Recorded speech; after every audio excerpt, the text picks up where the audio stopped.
다 들었어요. 그런데요, 진짜 대피해야 할 위급 사항이 생긴다면, 그렇다면 뭐부터 해야 될까요? 좀 고민해봐야 되겠어요. 뭘 어쩌지? 빵 사 먹었다는 사람이 있고요. 저는 고향으로 가는 기차표를 끊었어요. 얘기한 사람이 있고, 사랑하는 사람 보러 갔다는 사람도 있고, 그냥 잤어요. 그리고 미사일 또 쐈어. 이렇게 생각하는데, 정말 긴급한 상황, 위급한 상황이 생기면, 대피해야 될 상황이 생기면 뭐부터 해야 될지 한번 생각 들어보겠습니다. 여러분은 뭐부터 하시겠습니까? 샵 9730, 짧은 문자 50원, 긴 문자는 100원이고요.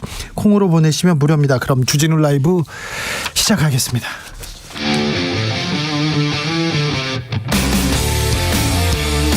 탐사보도 외길 인생 20년. 주 기자가 제일 싫어하는 것은?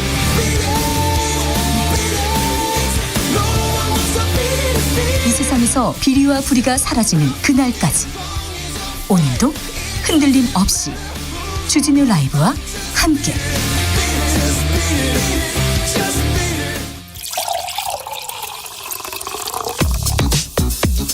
진짜 중요한 뉴스만 쭉 뽑아냈습니다. 주스 정상근 기자, 어서 오세요. 안녕하십니까. 오늘 아침 북한이 우주 발사체를 발사했습니다. 네, 북한은 오늘 오전 6시 29분 평안북도 동창리 일대에서 인공위성을 탑재했다고 밝힌 우주 발사체를 발사했습니다. 그러나 발사는 실패했는데요. 합동참모본부는 해당 발사체는 비정상 비행으로 어청도 서방 200여 킬로미터 해상에 낙하했다라고 밝혔고요. 이후 북한은 발사 2시간 30여 분 만에 시동 비정상으로 인해 서해에 추락했다며 실패를 인정했습니다. 실패했네요. 한편 군은 낙하 지점에서 발사체의 일부로 추정되는 부유물을 인양했으며 나머지 잔해물에 대해서도 수색, 인양 작업을 진행 중이라고 밝혔습니다. 국제사회의 규탄 이어졌습니다. 네, 대통령실은 조태용 국가안보실장 주재로 국가안전보장회의 상임위원회를 열고 대응 방안을 논의했습니다. 직후 NSC는 이번 발사는 유엔 안보리 결의에 대한 중대한 위반이자 한반도와 국제사회의 평화와 안전을 위협하는 심각한 도발이라고 규탄했습니다.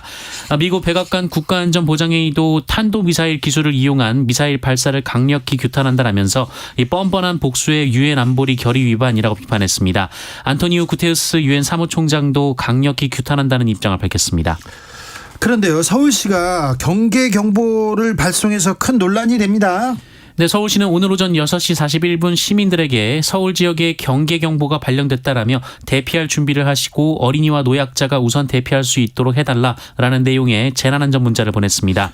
위급한 재난안 문자를 발송할 때 함께 울리는 사이렌 소리도 더해져서 많은 시민들의 잠에서 깼는데요.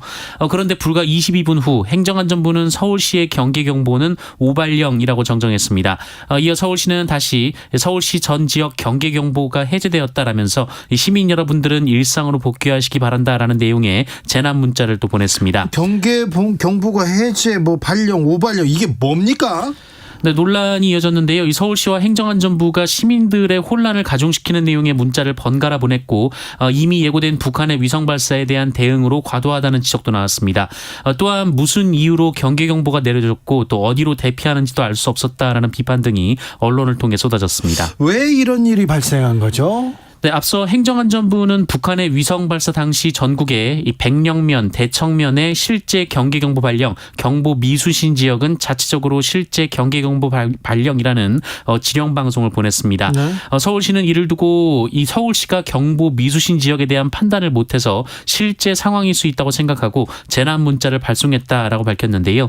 한마디로 행정안전부가 불명확한 메시지로 상황을 전파했다라는 주장입니다. 아니, 그런데 서울시 말고 인천도 수원도 경기도 충청도 그런 데서는 경계 발령하지 않았잖아요. 네, 행정안전부는 17개 시도 중에서 왜 서울시만 오해했겠나라며 문구를 제대로 읽지 않은 것이라고 반박했습니다. 그러자 오세훈 서울시장 긴급 기자회견을 열었습니다. 네, 오세훈 서울시장은 긴급 기자회견을 통해 혼선을 빚어 송구하다라고 밝혔습니다. 하지만 오발령은 아니었다라고 말했습니다. 아니, 행안부에서 오발령이라고 했는데 또 서울시는 또 오발령이 아니라고 하네요. 네, 오세훈 시장은 행정안전부의 경보 발령을 전파받은 서울시 소방재난본부 담당자가 상황의 긴박성을 고려해서 경계경보 문자를 발송한 것이라면서 남쪽으로 발사한 상황에서 서울시로서는 즉각 조치가 필요했다라고 말했습니다. 서울시는 즉각 조치가 필요했다. 네, 알겠어요.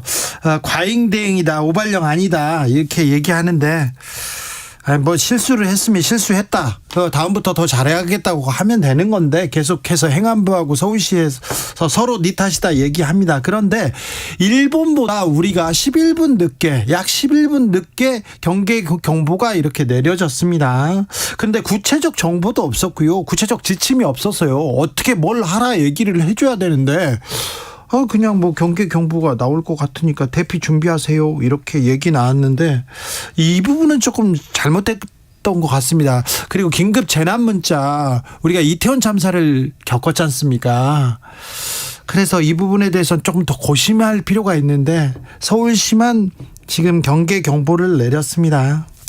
서울시한테 하나 더 부탁드릴게요. 이런 경계 경보는 좀 조심해 주시고요. 모기 좀 잡아주세요. 모기 좀. 길거리에 지나가다도 모기 물리는데 저는 저 편의점 밑에 파라솔 앞에서 지금 사람을 저녁에 자주 만납니다. 실내에서 얘기하는 걸 좀 극도로 꺼려가지고요. 근데 모기 때문에 지금 너무 힘든데 저 같은 사람이 너무 많아요. 서울시 좀 똑바로 좀 해주세요. 후쿠시마 시찰단 오늘 브리핑 있었습니다. 네, 일본 후쿠시마 제1원자력발전소의 방사능 오염수 처리 시설을 시찰한 정부 시찰단은 오늘 브리핑을 통해서 이번 시찰 내용을 토대로 오염수 처리 설비의 성능이 기준에 만족하는지 판단하는 이 종합 분석의 속도를 낼 것이라고 밝혔습니다. 다만 주요 설비들이 설계대로 현장에 설치되어 있다는 것을 확인했고 이상 상황 시 오염수 방출을 차단하는 수단도 확인했다라고 했고요. 아니 설비 그 기계를 보러 갔습니까? 중요한 건 오염수 얼마나 오염수에 대한 얘기는 안 했어요? 네, 일본의 희석 방출 설비 시료 채취의 적절성을 중점 점검한 결과 희석 목표를 만족할 수 있도록 충분한 용량으로 설계됨을 확인했다라고 밝혔습니다. 다시 한번 읽어주세요. 왜 이렇게 어려워요? 네, 일본의 희석 방출 설비의 설계가 잘 됐다라는 의미인 것 그러니까 같습니다. 시료 채취 적절성을 중점 점검한 좀 어렵습니다. 근데 여기에서도 설비가 설계됐다 이렇게 얘기하는 거 아니에요? 네. 구체적인 정보가 아니라 지금 기계만 보고 온 겁니까? 네, 유국휘 위원장은 구체적 자료를 확보해서 과학기술적 검토 과정에서의 의미 있는 진전이 있었다라고 평가했고요. 일본은 방출 기간을 30년이라고 했지만 시찰단은 방류가 30년보다 더 길어질 수 있는 것까지 가정에 검토할 것이다라고 밝혔습니다. 그리고 시찰단은 그동안 공개하지 않았던 시찰 단원 전원의 명단도 공개했습니다. 지글씨에서 저희가 자세하게 물어볼게요. 그런데 일본 언론에서요. 우리나라 초계기 지침 철회할 것이다 이런 보도가 먼저 나왔습니다. 네, 우리 군이 다음 달 개최될 것으로 알려진 한일 국방장관 회담을 앞두고 지난 2018년 일본과의 초계기 갈등 이후 마련된 일본 초계기 대응 지침을 철회할 준비를 하고 있다라고 니혼게이자이 신문이 보도했습니다. 한일 레이더 초계기 갈등은 지난 2018년 독도 인근에서 조난한 북한 어선을 수색 중이던 한국 해군 광개토 대항함이 함정 바로 근처로 날아온 일본 해상자위대 초계기를 향해 사격 통제 레이더를 겨냥해 비쳤다. 일본이 이렇게 주장하면서 불거졌는데요. 우리 정부는 뭐라고 합니까? 우리 정부는 그런 적이 없고 일본 초계기가 광개토대함 근처에서 저공 위협 비행을 했다고 반박한 바 있습니다. 그래서 니케이가 한국 함정이 레이더 조사를 했다는 일본 측 견해에는 변함이 없다라고 밝혔는데요. 그럼에도 불구하고 우리 측의 지침을 철회하면 사실상 일본 측 주장을 인정하는 것이라는 지적도 나오고 있습니다. 이 부분도 김종대 전 의원한테 자세하게 물어보겠습니다. 중국이 우리한테 강경한 입장을 통보했네요. 네, 한겨레는 오늘 지난 22일 류진숭 중국 외교부 아주사 사장이 서울에 와서 우리 측에 중국의 사불가 방침이란 것을 통보했다라고 보도했습니다. 사불가라고요? 네, 이는 대만 문제 등 중국의 핵심 이익을 건드리면 한중 협력 불가, 한국이 친미, 친일 일변도 외교 정책으로 나아갈 경우 협력 불가, 현재와 같은 한중 관계 긴장 지속 시 시진핑 주석 방한 등의 고위급 교류 불가, 악화한 정세 아래 한국의 대북 주도권 행사 불가, 이런 것들이었다고 합니다. 류진순 사장은 이 최영삼 외교부 차관부 등에게 자신의 방안은 관계 개선이 목적이 아니라 이 추가 피해 방지를 위한 것 이렇게 밝혔다고 하는데요. 김태효 국가안보실 1차장과도 비공개로 만났다고 한겨레는 전했습니다. 네. 아울러 중국 측은 문재인 정부의 이른바 사드 3불 정책도 존중하고 재확인해 줄 것을 한국 정부에 촉구했다라고 한겨레는 보도했습니다. 중국과의 관계를 어떻게 풀어내느냐.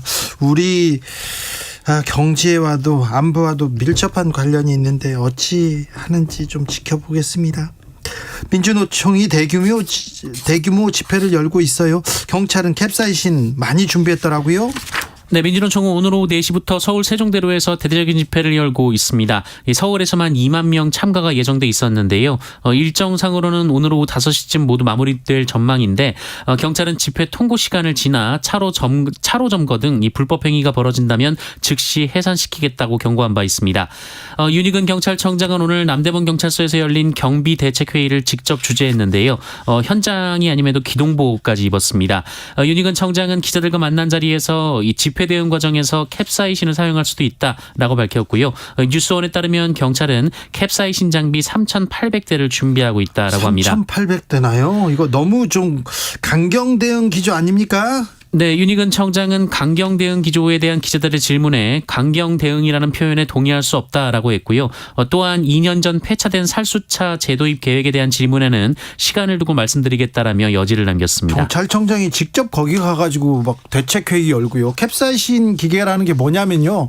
이 빨간 뭐 염료나 그 물감 같은 거예요. 물감 같은 걸 찍 쏘아가지고 그분이 과격 시위를 했다, 불법 시위를 했다. 그러면 못에 빨간 물감이 묻어요. 그럼 그 사람을 검거하기 위해서 이걸 쏘는 건데 이게 검거를 위한 기계인데 장비인데 자 일단 불법으로 간주되면 강경 대응하겠다 이런 얘기입니다. 그런데 농성장에서 유혈 사태도 벌어졌어요. 네, 프레시아는 경찰이 오늘 새벽 전남 광양시 광양제철소 앞에 설치된 이 포스코 하청 노동자 농성장에서 이 고공 농성 중이던 포스코 하청 노동자들을 진압하던 중 유혈 사태가 벌어졌다라고 보도했습니다. 네. 김준영 금속노련 사무처장의 머리를 경찰봉으로 내려쳐서 주저앉힌 뒤 지상으로 이동시켜 연행했다라고 하는데요. 네. 김준영 사무처장은 머리에 피를 흘려서 병원으로 긴급 이송됐다고 합니다. 아이고 참 무섭네요. 네, 한국노총 금속노련 조합원이 촬영한 영상을 보면 네. 경찰은 김준영 사무처장의 머리를 내려쳤고 김준영 처장이 그 자리에 주저앉았음에도 곤봉을 몇 차례 계속 휘둘러서 김준영 처장을 내리쳤다라고 합니다. 아니 자 뭐가 불법이 있으면 검거를 하면 되지요. 그거를 폭행하고 있으면 이거는 공권력이 정당한 공권력이라고 할 수 있습니까? 네, 경찰청 물리력 사용 기준에 따르면 물리력을 사용하기 위해서는 합리적인 이유가 있어야 하고 급박하지 않은 경우 대상자 설득과 안정이 우선되어야 하는데요.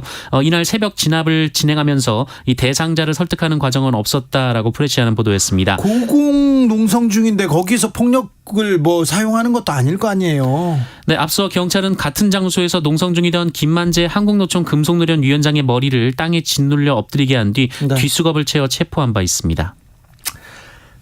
캡사이신 장비는 이게 빨간 염료에다가 거기다가 또 체류액을 탑니다. 체류가스도 같이 이렇게 파는데 뭐 집회하는데 체류탄을 쏜다, 체류가스를 보낸다 이렇게 하면요. 그래서 강제 해산시키겠다고 하는데 그러면 또 거기에서 또 시위대가 과격하게 대응할 가능성이 있습니다. 보통 저 대학교 다닐 때만 해도 체류탄을 이렇게 쏘면요 너무 매워요. 그래서 그걸 막기 위해서, 그걸 저지하기 위해서 화염병을 들고 나오고 돌을 던지곤 했습니다. 그때 그러면은 언론에서 뭐 하냐, 불법 시위로 체류탄을 쐈다고 했는데 그 사람들이 체류탄을 쏘니까 전경들이 또 잡으러 오니까 그걸 막으려고 돌 던지고 화염병을 던졌던 기억이 있습니다. 이거는 또 경찰들은 다르게 얘기하겠지만 이 캡사이신 니네들 막 쏜다 하고 쏘지 않습니까? 그러면 이게 과격 시위로 번질 가능성도 있습니다. 그렇게도 좀 생각해 보시는 게 어떤지. 네. 윤석열 대통령 사회보장 시스템 민영화 언급했어요. 네, 윤석열 대통령은 오늘 주재한 사회보장 전략회의에서 사회보장 서비스 자체를 시장화, 산업화하고 경쟁체제를 도입해야 한다라고 밝혔습니다. 윤석열 대통령은 특히 국방비 지출이 방위산업 발전으로 다시 국방비 증액으로 이어지는 선순환 구조를 이루었다면서 사회보장이나 사회복지 서비스도 마찬가지라고 주장했습니다. 잠시만요. 그래가지고 사회복지 서비스를 또 민영화한다고요. 이거는 굉장히 큰 이거 판도라의 상자를 여는 것도 이런 주장이 이명박 정부 초기에 이뤘다가 철회됐었는데 이건 또 무슨 소린지 어떤 움직임이 있는지 저희가 시간을 갖고 토론해 보겠습니다. 국가 채무는 더 늘고만 있습니다. 네, 감사원은 정부의 2022 회계년도 국가 결산 검사 보고서를 통해 중앙정부의 지난해 국가 채무가 1,033조 4천억 원으로 1,000조 원을 돌파했다라고 밝혔습니다. 지난해 비해서 얼마나 늘었어요? 네, 지난해 대비 94조 3천억 원이 늘어났는데요. 94조가 늘었군요. 네, 다만 증가폭은 그 전년도에 비해서는 다소 낮아졌습니다. 자, 그러면 뭐 1년에 100조 정도 이렇게 늘고 있습니까? 네, 코로나 기간에는 한 110에서 120조 정도 늘었고요. 네. 지난해에는 94조가 늘었습니다. 생산 소비 부진을 면치 못하고 있습니다. 네, 통계청이 발표한 산업활동 동향 자료에 따르면 지난달 전 산업 생산 지수는 109.8로 전월보다 1.4% 감소했습니다. 지난해 2월 1.5%가 감소한 이후 14개월 만에 최대 감소폭입니다. 지난 2월과 3월에는 1% 정도가 증가를 했는데요. 생산 활동이 다시 꺾인 상황입니다. 특히 또한 이 반도체 화학 제품을 중심으로 제조업 출하가 줄면서 재고율은 3월 117.2%에서 4월 130.4%로 13.2%포인트 상승을 했는데요. 네. 관련 통계가 작성된 이후 가장 높은 수치입니다. 생산 어렵네요. 생산 지수 어려워요. 네, 소비도 좋지 않은데요. 이 소매 판매액 지수는 4월 2.3% 감소했는데요. 역시 지난해 11월 이후 최대폭 감소입니다. 뭐 경제 수치가 대부분 안 좋습니다. 경제 매우 어렵습니다. 노동자들의 삶은 더 팍팍해집니다. 실질 임금도 줄었어요. 네, 지난 2월 잠깐 반등했던 이 실질 임금이 한 달 만에 다시 하락을 했습니다. 고용노동부 발표에 따르면 지난 3월 기준 상용 근로자 1인 이상 사업체 노동자의 1인당 월 평균 임금 총액은 389만 7천 원으로 지난해 동월 대비 6만 원 증가를 했습니다. 그러나 같은 기간 물가 수준을 고려한 실질 임금은 2.6% 떨어졌습니다. 네. 지난해 4월부터 올해 1월까지 10개월 연속 하락을 하다가 올해 2월 잠시 반등을 했는데요. 다시 한 달 만에 내려갔습니다. 올해 1분기 누계 기준 실질 임금도 지난해 동기 대비 2.7% 내려갔습니다. 한편 지난 3월 이 소비자 물가 지수는 지난해 같은 달보다 4.2% 올랐는데요. 임금 상승률은 1.6%여서 소비자 물가 지수가 2.6%포인트 높았습니다. 김한수님께서 주 기자님, 진압 장비들은 불법이 있으면 사용한다고 했어요. 먼저 사용하는 일은 없다고 경찰에서 발표를 한 것 같습니다. 네, 불법 집회에 대해서 대응한다고 경찰은 항상 얘기하는데요.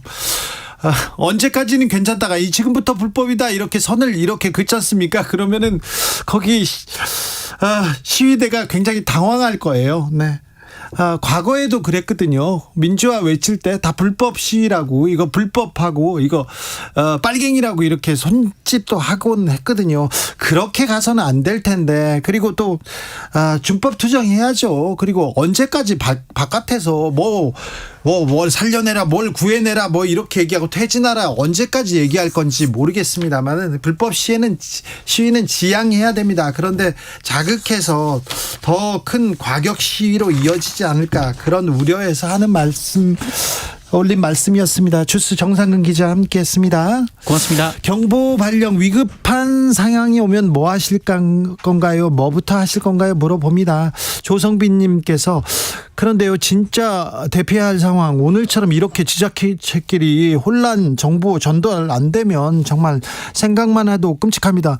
행안부하고 서울시하고 말이 안 맞고요, 다른 지자체하고 말이 안 맞습니다. 뭘 어떻게 준비해야 됩니까? 구체적으로 좀 지침을 줘야 되는데 이거는 좀 문제가 있다. 크게 좀 고민해야 될 대목인 것 같습니다. 박범준님께서 항상 하는 얘기지만 그래도 가족에게 사랑한다고 이야기 한 번 더 할래요? 얘기합니다. 네. 우리한테는 평화가 법이고 밥이다, 이런 생각합니다. 미사일 쏘아서 이미 지나갔어요. 미사일 쏘아서 떨어지면 끝납니다. 그래서 평화를 우리는 신주단지처럼 좀 모시고 좀 평화 위주로 이렇게 생각해야 될 텐데, 그런 생각합니다. 7678님, 떨어져 있는 가족들에게 사랑한다고 말할 거예요. 다 얘기하지 않습니까? 사랑한다는 얘기. 돈이 되는 물건을 챙기겠습니다. 예를 들어 금부치 같은 거요. 5829님, 좀 있으신가 봐요? 많으신가 봐요? 챙기십시오. 하지만 일단 사랑한다는 얘기는 오늘도 하고 오늘 밤에도 하고 내일도 하고 볼 때마다 해야 되는 것 같습니다. 1099님, 제주도에 계신 부모님한테 가봐야죠. 그런데 갈 수는 있을까요? 슬퍼지네요. 그러게요. 고향 내려가는 기차표 샀어요. 그런 분이 있었습니다. 가족하고, 사랑하는 가족과 같이 있어야죠. 어떻게 되더라도, 이렇게 생각하는데 갈 수는 있을까요? 모여 있으면 뭐 할까요? 피난을 가면 뭐 할까요? 참 슬퍼집니다. 이런 상황에 놓인 것 자체가요. 그래도 이렇게 대결로 가고 이렇게 미사일 쏘고 뭐 또 우리도 쏘고 뭐 비행기 날고 이런 힘의 대결이 아니라 평화에 대한 대결, 타협, 대화로 가는 길을 좀 열어둬야 될 텐데 그런 생각합니다. 9374님 얘기부터 들을까요? 저는 항상 가족들한테 말합니다. 비상 상황이 와서 우리 흩어진다면 무조건 해남 토말비에서 만나자고. 우리 알잖아요. 이산 가족의 아픔을. 이산 가족까지 나오고 좀 슬퍼요. 이런 얘기를 하고 이런 아침이 매우 슬펐습니다. 교통정보센터 다녀올게요. 임초희 씨. 네, 이 시각 교통정보입니다. 현재 논산 천안고속도로 천안 방향 남천안 나들목 2차로 갓길에서 사고 처리하고 있습니다. 뒤로 풍세 요금소부터 4km가량 정체가 심하고요.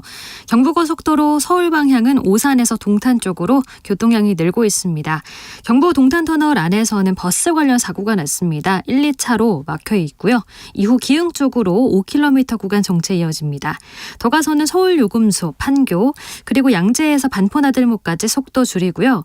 서울도심 세종대로 사거리에선 서울역 방향으로 대한문 구간 전면 통제 중입니다. 반대 방향으로 교차 통행되고 있는데요. 이 집회를 하고 있어서입니다. 퇴근 차량들이 점차 늘면서 일대 더 혼자 빚어질 것으로 예상하고 있고요. 또 조금 전까지 집회로 통제됐었던 여의도 의사당대로 여의도공원에서 국회 쪽으로는 국회의사당역 2번 출구 앞 정상소통 가능해졌습니다. 이용에 참고하시기 바랍니다. KBS 교통정보센터에서 임초희였습니다.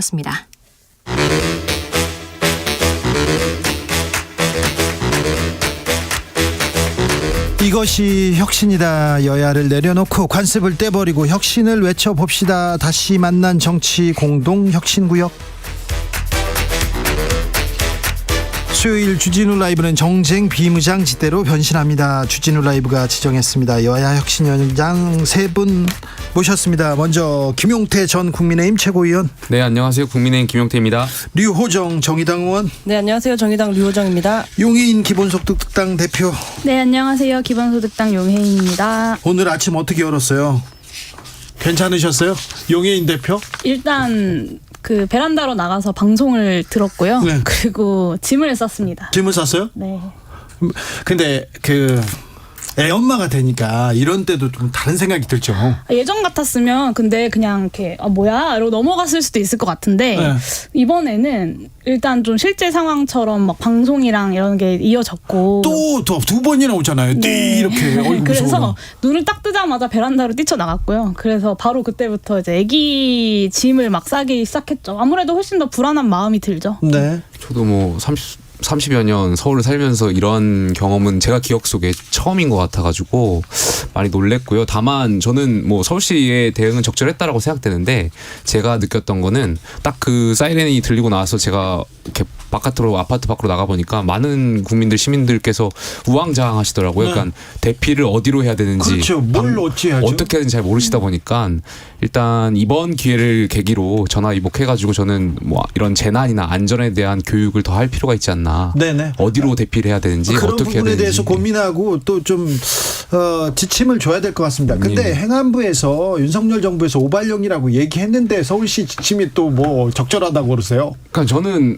어쨌든 이 안전과 안보에 대해서는 과유불급이 없다라고 생각됩니다. 과하면 과할수록 저는 그 만전에 대비를 해야 된다고 만반에 대비를 해야 된다고 생각합니다. 저는 도로 위에 있다가 방송국 이동하다가 문자를 받았거든요. 그 새벽에 움직이고 계셨네요. 부지런하신 류호정. 수요일이 좀 그렇습니다. 그런데 이제 뭐 어쨌든 나중에 오발송이라고 하고 나중엔 또 뭐 경보 해제라고 하고 하는 거 보면서 아니 그냥 오발송이면 오발송이고 해제면 해제지 어떻게 이거 하나도 그냥 넘어가는 일이 없는가 하는 생각이 네. 또 좀 이어서 들기도 했습니다. 오발송이라는 단어도 좀 그래요. 막 이게 뭐야 오발탄이야 뭐야 이걸 또 해석하게 되는데 계속 문자를 읽어야 되는 그런 상황이었는데 그런데 너무 대결 힘 대 힘 이러다가 지금 너무 좀 긴장이 고조되고 있는 거 아닙니까? 근데 지금 국제 정세가 그렇게 빨려가는 추세인 것 같아요. 그러니까 지금 신냉전이라고 많이들 학자들이 표현하는 것처럼 그만큼 이 동북아 그러니까 특히 한반도를 둘러싼 긴장 상황이 굉장히 고조되고 있는 상황이고요. 네. 어쨌든 뭐 이러한 상황에서도 저는 대화가 필요하다라고 생각하지만 네. 어쨌든 저는 북한의 이러한 도발 행위에 대해서는 강하게 저는 대처해야 된다고 생각합니다. 네, 일단 뭐 신냉전으로 빨려 들어가고 있는 추세다 이런 말씀 주셨는데, 근데 윤석열 정부의 가장 큰 문제는 그런 국면 속에서 정부가 주도적으로 뭘 하겠다라는 것이 전혀 보이지 않는 점, 그냥 미국과의 어떤 가치 동맹이라는 이름으로 무조건 따라가고 있는 모습들이 더 국민들의 불안감을 이제 키우고 있다라는 생각이 들고, 이른바 오발령 사태로 윤석열 정부가 이런 사안에 사실 전혀 대처할 준비 체계가 되어 있지 않다라는 것이 이제 드러났다고 생각합니다. 그래서 국민적으로 오늘 이 불안이 그냥 새벽에 잠깐 한 10분 정도 불안했던 것이 아니라 앞으로 만약에 이런 일이 또다시 발생한다면 그때는 정말 제대로 체계적으로 대피나 이런 것들이 될 것이냐에 대한 불안감이 남아있을 것 같고요. 오발령 관련돼서 언론에서도 보도를 했고 저도 좀 확인을 부처들에 해봤는데, 그러니까 어느 정도 좀 사실관계 확인이 된 부분은 그 공작사 중앙방공통제소에서 발사체를 포착을 해서 민방공망으로 알렸고, 행안부가 관리하는 센터에서 17개 시도로 알렸다. 여기까지는 좀 사실이 확인된 것 같아요. 근데 그 다음부터 이제 행안부와 서울시의 입장이 좀 갈리는 것 같고, 저는 좀 제가 행안위에 마침 있어가지고 좀 이 부분을 소상히 좀 파악해야겠다는 생각이 들고, 과한 것이 모자란 것보다 낫다라고 얘기하셨고, 오늘 유상범 국민의힘 수석대변인도 그렇게 얘기하시고 오세훈 서울시장도 그렇게 얘기하셨는데, 저는 사실 그 멘트에 좀 화가 났어요. 이태원 참사 때에 똑같이 이야기하셨으면 얼마나 좋았을까 라는 생각이 많이 들더라고요. 아무 대책도 수립하지 않고 왜 그렇게 소홀하게 재난에 대처했는지 다시 한번 좀 이태원 참사 생각이 났습니다. 네, 그때는 뭐 과하게 모자라긴 했었죠. 네.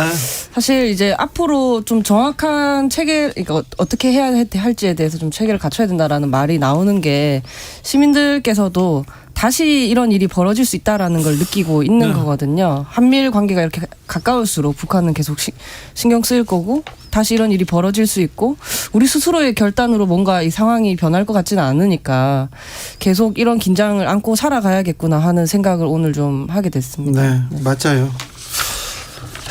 위급한 상황이 생기면 뭘 어떻게 해야 될지, 우리는 뭐 어떻게 하지, 우리 가족은 뭐 어떻게 하지, 일단 각자 알아서 좀 생각해야 됩니다. 그리고 정부가 지침을 좀 명확하게 줘야 돼요. 정보도 없고 구체적인 지침도 없이 이렇게 위급하다 이렇게 얘기하면 어떡해요. 그러니까 오늘 문자 내용 중에 말씀하신 대로 이제 대피 경계, 그러니까 대피를 준비하라는 문구가 있었잖아요. 근데 왜 대피를 해야 되는지는 설명이 없었으니까 여기에 대해서 앞으로 이런 일이 발생하면 안 되겠지만, 이런 일이 발생했을 때는 왜 대피해야 되는지도 좀 설명할 필요가 있다고 생각합니다. 알겠습니다. 자, 여러 가지 좀 물어볼 게 많습니다.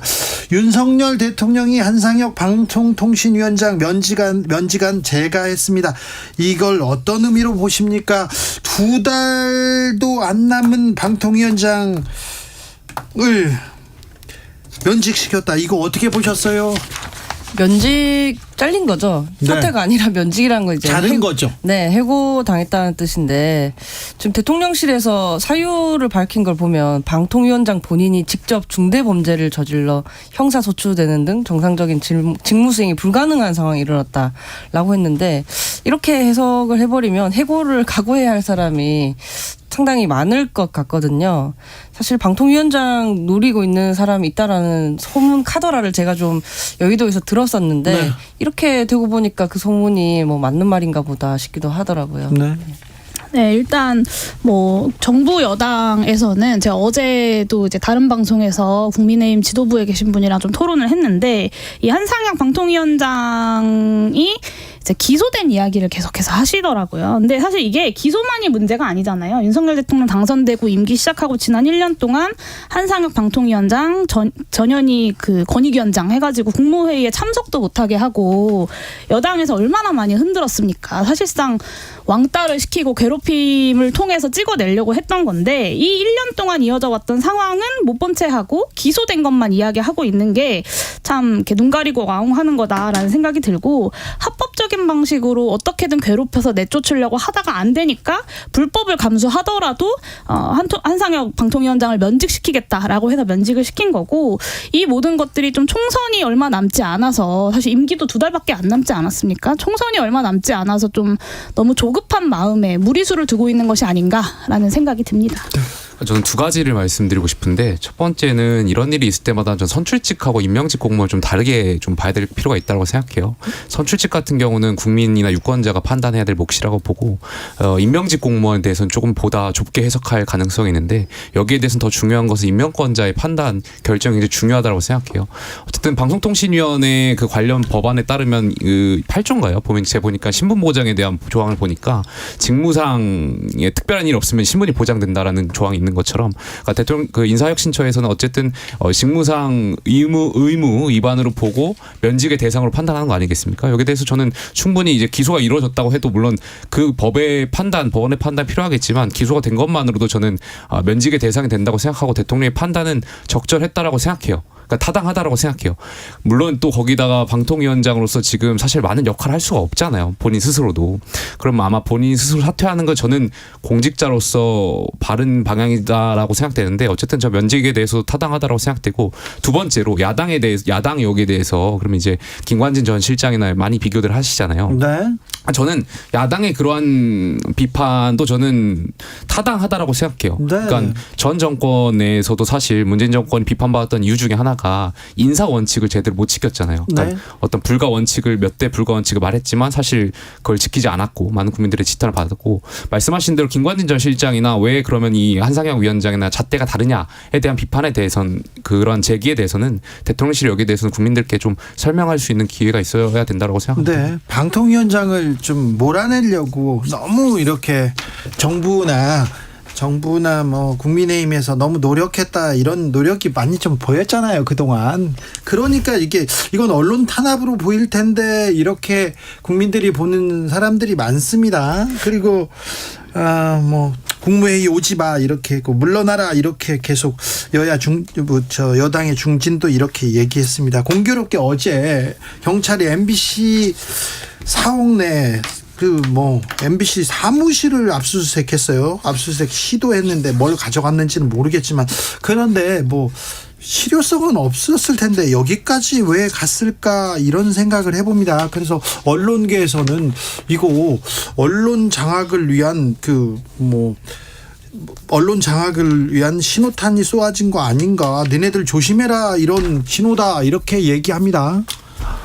일단 법원의 정당한 압수수색 영장을 받아서 이제 발부된 것이니까요. 그거에 대해서 원칙대로 원칙을 말씀하면 사실 문제는 없다라고 말씀드리고 싶은데 또 한편으로 이제 개인적으로 생각해 보면 개인정보법 물론 중한 범죄죠. 여기에 대해서 71조에 따르면 징역도 굉장히 큰 중대 범죄인데 물론 굉장히 중한 범죄고 근데 전례를 비춰봤을 때 이것을 위반한 혐의로 해가지고 압수수색을 발부한 것이 있을까? 네. 물론 있을 수는 있겠지만 그래도 이게 지금 굉장히 자칫 국민들께 잘못된 시그널을 줄 수도 있고 그러니까 굉장히 한동훈 장관 건드리면 이렇게 큰일 나 이렇게 뭔가 생각을 좀 할 수도. 저는 감정 싸움으로 흐르는 형태로 번지는 것 같아가지고 이런 것은 조금 좀 다시 한번 생각해볼 필요가 있고 물론 수사기관이 저는 적절히 판단했을 거라고 믿는데 아무튼 그 점은 좀 지적받을 무슨 대목입니다. 말씀을 하실 건지 알고 있습니다. 이 임모 기자가요. 바이든 날리면 보도했던 그 기자거든요. 그리고 압수수색 그러니까 이 뉴스룸까지 뒤질 이유가 없는데도 불구하고 이렇게 무차별적인 압수수색을 하는 건 사실은 겁주기.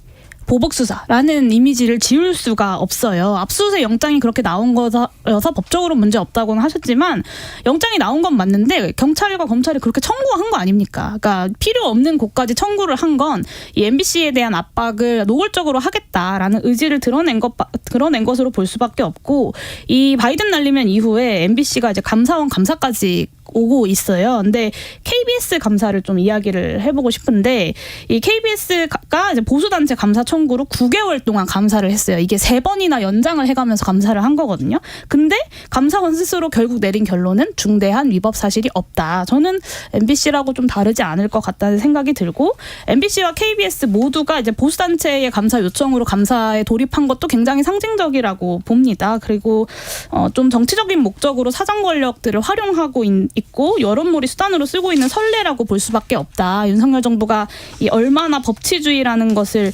무시하고 정권 편향적이고 종속적으로 우리 사회를 재구성하려고 하는지를 좀 보여주고 있다고 생각합니다. 전 처음에 기자님 개인의 압수수색 소식 들었을 때 그때부터도 이미 뭐 도대체 뭘 어쨌길래 그렇게까지 하는 생각이 이미 들었는데 이어서 언론사까지 압수수색을 한다고 하니까 너무 과한데? 직관적으로 그런 생각이 드는 거예요.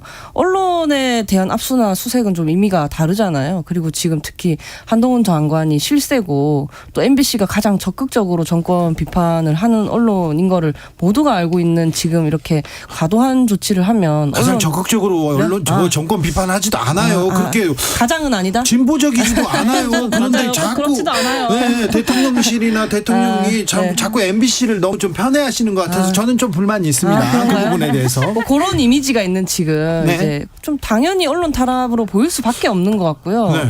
그리고 지금 저도 만약 정치인이라면 이렇게 레거시 언론과 뭐 싸울 수 있는 용기 뭐 그런 게 필요할 수도 있죠. 그런데 지금 윤석열 정부가 그런 명분을 과연 갖고 있는가 하면 아니라고 생각을 하거든요. 뭐 옛날 권위주의식 뭐 언론 시대 뭐 그때 그 시절처럼 뭐 언론들이 뭐 선동 날조를 하는 것도 아니고 굉장히 그 윤석열 대통령께 한 말씀 드리고 싶더라고요. 이제 반대 진영 혹은 조금 마음에 들지 않는 기사를 낸다고 하더라도 미워하지 말고 좀 사랑하셨으면 좋겠다. 네. 이게 법적인 부분보다 정서적으로 국민들한테 영향을 미칠 가능성이 있습니다. 그러니까요. 이게 너무 이제 분명히 이제 그 기자가 혐의를 받는 그 기자분이 뭐 혐의대로라면 분명히 잘못을 했죠. 근데 여기에 대해서 말씀하신 대로 저는 충분히 국민들께 장관께서라든지 아니면 수사기관이 좀 설명이 필요할 것 같아요. 말씀하신 대로 괜히 불필요한 오해를 일으킬 수 있는 사안이고, 그러니까 글쎄요, 이 부분에 있어서는 좀 더 민감하고 좀 예민하게 대처해야 된다고 보고요. 네. 또 권력을 한편으로 또 생각했을 때 사실 권력을 쥔 쪽은 정관이잖아요. 그러니까 권력을 쥔 쪽은 좀 저는 저조도 될 것 같은데, 네. 그러니까 이렇게 너무 강하게 나가는 것도 국민들이 봤을 땐 좋지 않을 것 같다. 그 한동훈 장관이 이 사건에 대해서 자기는 피해자다라고 이야기를 하셨거든요. 저는 뭐 피해자로서 대응할 수 있다고 생각하는데 그렇게 하시려면 장관직 내려놓고 하셨으면 좋겠습니다. 이해충돌의 소지가 있죠. 그런 피해 받았다고 그렇게 압수수색을 할 수 있는 사람이 어디 있겠어요? 그러니까요. 자리를 내려놓고 하시면 문제가 없겠습니다. 자, 그렇지만 다시 한번 강조하고 싶은 것은 개인정보법은 굉장히 중요한 범죄입니다. 네, 그렇습니다. 뭐 개인 지금 현대 사회에서는 특히나 또 네. 중요한 범죄니까요. 중요한 법률적으로 엄하게 처벌받습니다. 아무튼 그런데 이게 꼭 한동훈 장관 개인정보기 때문에 이렇게 열심히 수사하는 거 아니야? 왜 다른 사람은 수사 안 하고 이런 말이 바로 붙습니다. 이런 부분도 조금 생각해야 될 텐데. 네. 총선 생각하시는 분이라면 좀 생각 더 하셔야 될 텐데 그런 생각 해봅니다. 그런데 대통령과 야당 대표는 안 만날 것 같아요. 안 만난답니다. 그런데 여야 국민의힘하고 민주당 대표는 만난답니까? 밥을 먹는답니까? 정책 토론한답니까? 갑자기 그런데 류호정 의원의 휴대전화가 큰 화제를 끌었습니다. 이거 뭡니까? 사실 저라고 이름 안 적었으면 알지도 못할 만큼 화면만 그냥 딱 찍으셨는데 네. 그 어떤 이게 이미지 뭐예요? 일부러 본 건 아니죠? 일부러 거기서 본 거는 아니에요. 마침 그 사진이 올라왔는데 네. 뭐 대통령 뭐 여야 원내대표 뭐 여야 당대표 이름이 쓰여 있고 네. 이렇게 밥을 먹자 식사 이렇게 사랑의 시그널? 네, 사랑의 짝대기를 끄은 거죠. 근데 네, 뭐 그런데. O, X 이런 식으로 왔다 갔다 돼 있더라고요. 사실 뭐 크게 봐도 문제는 없을 것 같아서 확대까지 해가면서 봤는데 진짜로 찍으셔서 저도 좀 당황스러웠고요. 네. 아마 그 내용 자체가 요즘 화제다 보니까 찍으신 것 같더라고요. 보면서 그런데 뭐 만나긴 한답니까? 저도 보면서 그냥 좀 밥 좀 먹어주지 그 때문에 몇 날 며칠을 이렇게 사실 밥 한 끼 안 한다는 것 자체가 그 대화의 단절을 좀 보여주고 있는 것 같기도 하잖아요. 이럴 때 손을 내미는 쪽이 이렇게 또 이기는 거 아닌가 이런 생각도 드는데요. 국민들 보기에 그렇지 않을까요? 대통령하고 야당 대표 말씀하시는 거. 뭐 야당 대표들 간에도 그렇고. 어디든 여야 대표는 저는 지금 정책 토론이 이제 성사될 것처럼 이제 보여지는데 안 될 거예요. 저는 근데 여야 대표 서로에게 윈윈이라고 생각해요. 지금 양당 대표가 사실 당내에서 그렇게 좋은 상황은 아니고, 네. 그러니까 새로운 어떠한 타겟책이 필요한 상황에서 예. 서로에게 윈윈되는 그 결과물을 도출할 수 있을 거라고 생각돼요. 약간 김기현 대표 같은 경우도 사실 여당에서 당 대표의 어떤 존재감이 드러나지 않는다라는 비판들이 있잖아요. 뭐 최고위원들의 설화가 계속 이어지는 가운데도 리더십이 보이지 않는다. 뭐 이러한 것들 또 당대표가 여러 번 뭐 공개적인 행보를 했음에도 불구하고 언론의 주목도가 사실 떨어진 것도 있고요. 그러다 보면 야당 대표와 이런 만남을 통해 가지고 안정적인 여당 대표의 모습을 국민들께 보여주고 싶을 거고요. 이재명 대표 같은 경우도 지금 당내에서 사퇴의 압박을 받고 있잖아요. 뭐 그런 와중에 또 만약에 이재명 대표가 당권을 굉장히 강하게 잡고 있었더라면, 그러니까 지금 사퇴 압박이 없었더라면 전 여야 대표를 안 만나도 될 거라고 판단하겠지만 어쨌든 지금 이재명 대표도 이것을 타개할 새로운 모습, 그러니까 여당 대표를 만나가지고 어떤 주도권을 쥐는 그런 모습을 보여주고 싶어 할 거기 때문에 네.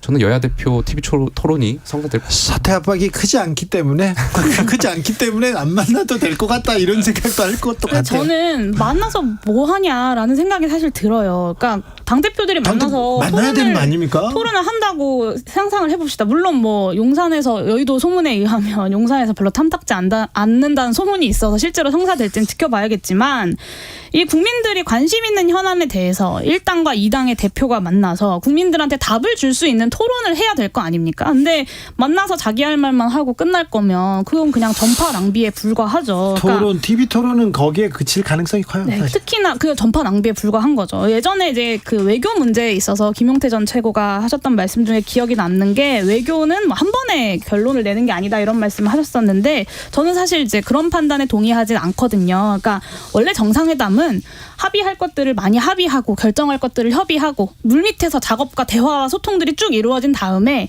도장 찍을 때 네. 만나는 거예요. 네네. 그러니까 야당 대표와 여당 대표가 만나는 자리도 그냥 빈손으로 하고 싶은 말만 하고 끝날 거면 만날 이유가 없다라고 저는 생각합니다. 아, 그 바깥에서 뭐 악수하고 사진 찍고 또 물밑에서 하겠죠. 양당 대표가 그러니까 물론 이제 각 당의 지지층을 위해서 그 지지층에게 메시지를 내기 위해서 저는 TV 토론도 필요하다라고 생각해요. 그러니까 이재명 대표 같은 경우에 지금 사퇴 압박을 받고 있고 당내에서 싸우기보다는 이 전쟁터를 좀 전장을 네. 여야 대표로 끌고 와가지고 그 당의 지지층을 위한 메시지.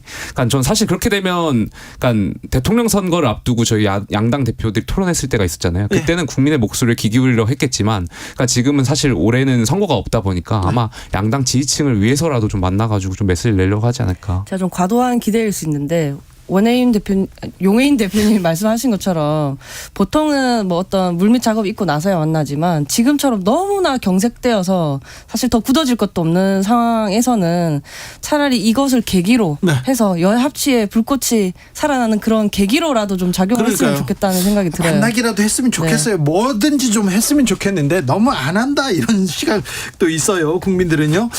대통령이 거부권을 행사한 간호법 재투표 부결됐습니다. 자, 그러면은 또 노란봉투법은요, 방송법은요, 이렇게 계속 첨예한 이슈, 이렇게 계속 야당이 단독 처리하고 그다음에 대통령 거부권 행사하는 거 아니냐 이러다가 계속 경색 국면으로 가기만 할 거 아닌가 이런 우려 계속됩니다. 그렇게 될 수밖에 없겠죠. 지금 우리 정당이 그렇잖아요. 상황이. 여당은 야당 대표를 당대표로서 인정하지 않는 상황이고 네. 야당은 여당을 또 인정하지 않잖아요. 뭐 탄압이다.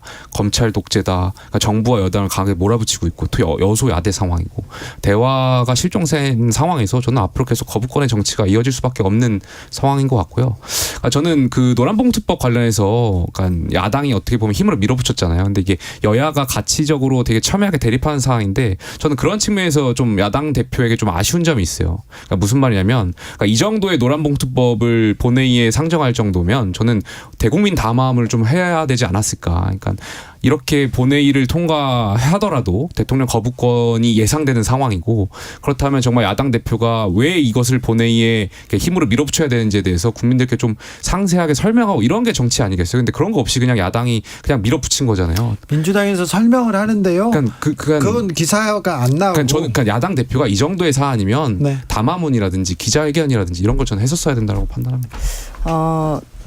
국민의힘이 이제 정부 그리고 이제 국회는 또 민주당이 꽉 쥐고 있잖아요. 네. 이렇게 서로 꽉 쥔 채로 대화는 하지 않으려는 현상이 지속되니까 저는 앞으로의 일도 걱정인 게 굉장히 중요한 안건을 다룰 때 고민 또한 덜 하게 되지는 않을지 우려스럽더라고요. 어차피 과반으로 통과시킬 건데 뭐 하면서 국회에서부터의 논의도 미비해지고 어차피 거부권 쓸 건데 뭐 하면서 오직 우리 진영의 어떤 입장만을 담은 법안을 그냥 통과시키고 그래서 뭐 각자의 어떤 강성 지지층만을 결집시키는 이런 현상이 내년 총선까지 계속될 것 같아서 그런 와중에 사실 시민의 삶은 변하지 않는 것이기 네. 때문에 좀 우려스럽습니다. 네, 저는 협치를 뭐 야당이 협조한다고 해서 되는 건 아니라고 생각하고요. 이미 윤석열 대통령의 머릿속에 협치라는 생각이 없으시고 그 협치 속에서 자신의 미래를 그리고 있지 않다라는 생각이 듭니다. 오히려 총선 전까지 전방위적인 거부권 행사하고 그리고 공안 탄압하면서 여소야대 국면으로 어떻게든 총선 전까지 버티고 총선 이후에 뭔가를 도모해 보려는 생각을 하고 계시다. 그런 판단을 하고 계시다라는 생각이 들고 지금 여도 야도 그러니까 민주당과 국민의힘은 이런 대치 국면이 유리하다고 생각하나요? 저는 그것에 대해서 뭐 각자가 책임을 져야겠지만 사실 오히려 그러니까 후쿠시마 오염수 방류를 수용하거나 아니면 강제동원 해법 같은 것들을 수용하는 이런 돌이킬 수 없는 결정을 만약에 협치라는 이름으로 하게 된다면 저는 그게 더 큰 문제라고 생각합니다. 그래서 이 협치 프레임에 굳이 그거 자체에 대한 가치를 부여해서는 안 된다라는 생각이 들고 그걸 동의해 줄 수는 없겠죠. 그렇죠. 그리고 이제 대통령실에서는 여러 차례 이제 거부권 행사 의지를 밝히고 있는데 저는 야당이 이거 두려워하면 안 된다고 생각합니다. 오히려 21대 국회에서 논의해왔던 여러 가지 개혁 입법 법안들 착착 심사해야 된다고 생각하고 대통령께서 거부권 10번 쓰시고 20번 쓰십시오. 그것에 대한 책임은 대통령께서 지시는 거고 그 야당도 뽑아준 국민에게 그것이 응답하는 길이라고 생각합니다. 그런데 정치 셈법, 정치 공학자들 아닙니까? 이게 총선에 유리한가, 이게 나의 공천에 유리한가 다 생각하는 사람들인데 지금 거부권 정국은 계속될 것 같습니다. 과연 누구한테 유리할지는. 그런데 이 거부권, 이 대치 상황에 국민은 없다, 민생은 없다. 안타깝다 이런 생각 해봅니다. 김남국 의원이 며칠 만에 이제 국회에 나타났어요. 그런데 국민의힘 조사단에서 여러 얘기를 하고 있는데 이것보다도 더불어민주당 대학생들이 김남국 이러면 안 된다 얘기하는 사람들이 있고 또 이렇게 얘기하면 안 된다는 사람들도 비판하는 또 대학생 그룹들이 또 나와서 이 내분 내전 양상으로 갑니다. 이 부분 어떻게 보십니까? 민주당의 어떤 주류 정치의 축소판으로 또 좀 가고 있지는 않은지 조금 오히려 조금 구태해 보이지는 않을지 하는 생각도 들고 이 갈등 상황 자체가요. 그러게요. 당연히 할 수 있는 비판을 한 건데 무슨 자진 사퇴까지 이렇게 요구해 가는 걸 보면서 그 극한의 대립 정치를 또 저기서도 또 실현하고 있는 것은 아닌지 조금 걱정스럽더라고요. 청년 정치는 근데 사실 저희는 모두가 팀플레이 하고 있다고 생각하거든요. 네. 다음 세대로 또 세대 교체도 해야 하고 더 나은 정치를 할 수 있을 거라는 기대감을 드려야 되는데 네. 이런 방식은 좀 아닌 것 같습니다. 제가 뭐 민주당 당원은 아니지만 국민의힘의 입장에서 봤을 때 그 민주당의 주류 세력들이 대의원제 폐지라는 걸 통해 가지고 그러니까 전 친이 쿠데타를 일으키고 있는 것 같아요. 궁정혁명이라고도 할 수 그러니까 더 권력을 진 쪽에서 본인들의 어떠한 권력을 더 공고화하기 위해서는 당권에 어떤 장악하기 위한 그런 수단으로 지금 보이는 것 같아가지고 굉장히 안타까운 면이 있고요. 여기서 무슨 당내 민주주의를 논하고 저는 글쎄요, 저는 민주당의 이 상황이 되게 안타깝습니다. 당권을 당원에게 이렇게 얘기하면 또 할 말이 없지만 또 이게 어떤 쪽 그러니까 뭐 친명한테 유리하다 비명한테 유리하다 그 정치공학에서 나오는 얘기여서 그런 얘기가 나오는 것 같습니다. 네, 저는 뭐 청년 정치인들만 입장이 갈리겠습니까? 사실 뭐 각 정당에서 다양한 사안에 대해서 모든 정치인들이 입장이 갈리고 있고 사실 청년들을 이렇게 좀 따로 섹터화해서 보는 게 오히려 청년 정치를 좀 개토화시키고 있는 거 아닌가라는 문제의식이 좀 있고요. 저는 김남국 의원 이야기 국민 여러분들께서 좀 지겨워하실 것 같아요. 그래서 여당도 그러니까 책임 있게 진상 규명 못하면서 말잔치만 할 것이 아니라 전수조사 동의하신다면 빠르게 지금 21대 국회의원 전수조사부터 진행하면 좋겠고요. 김남국 의원도 수사나 재판 과정만 잘 버티면 된다라고 생각하시지 않았으면 좋겠습니다. 시간이 지날수록 국민들의 의심과 실망은 커질 수밖에 없고 그러니까 민주당의 고민이 거기에 있습니다. 네, 그렇기 때문에 김남국 의원이 국민들 앞에서 좀 책임 있게 소명하는 시간들이 반드시 필요하다라고 생각합니다. 김남국 의원님 이번 본회의장 제 대각선 앞쪽 자리신데 출석도 안 하셨거든요. 계속 이런 식으로 직무유기 하실 거면은 퇴사하셔야 된다. 그만두셔야 된다고 생각합니다. 그래요? 네. 저는 말씀하신 대로 김남국 의원이 스스로 판단할 때가 되지 않나 생각해봅니다. 여기까지 할까요? 이거 이 문제는 빨리 해결하고 다른 민생 얘기를 해야 되는데 지금 언제 앞으로도 계속 나올 거예요. 경제 이야기 언제 하죠 우리? 검찰 수사 또 나오면 또 나올 거예요. 네, 민생 얘기, 경제 얘기는 다음 시간에 또 하는 걸로. 김용태, 류호정, 용혜인 세 분 감사합니다. 네, 감사합니다. 감사합니다.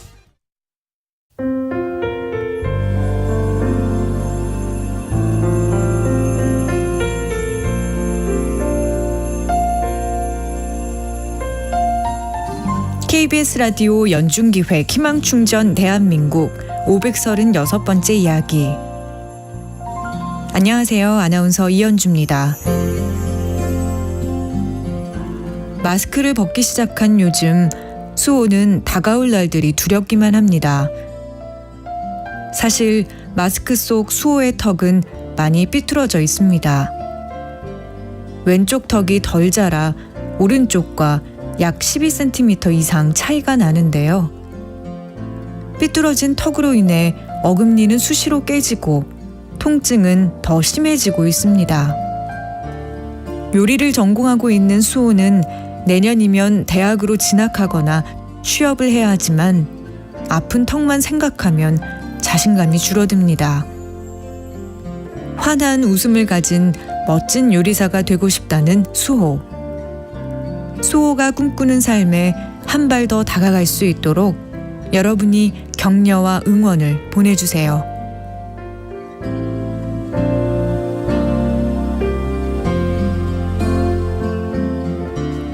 여러분의 따뜻한 손길이 희망의 빛이 됩니다.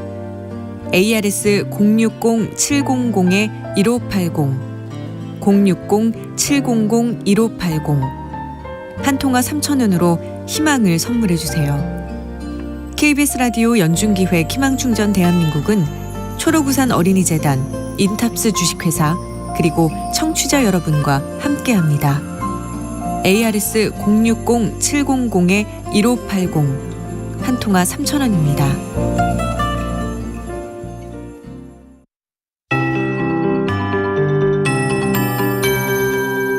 KBS 58분 날씨.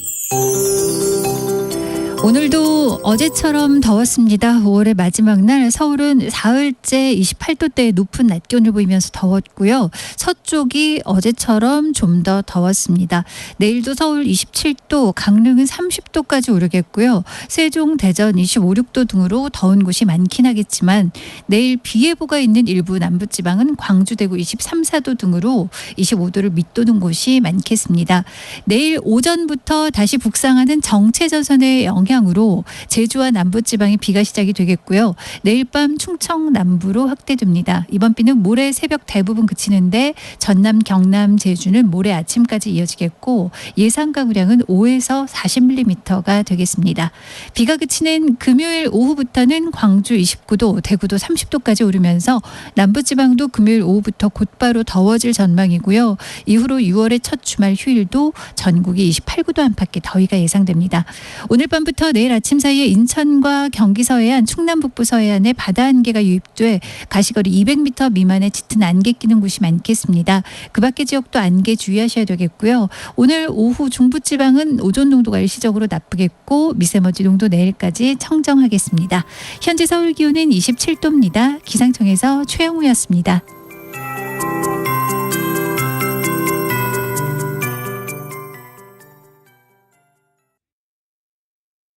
정성을 다하는 국민의 방송 KBS가 6시를 알려드립니다. AM 711kHz, FM 97.3MHz, KBS 1라디오입니다.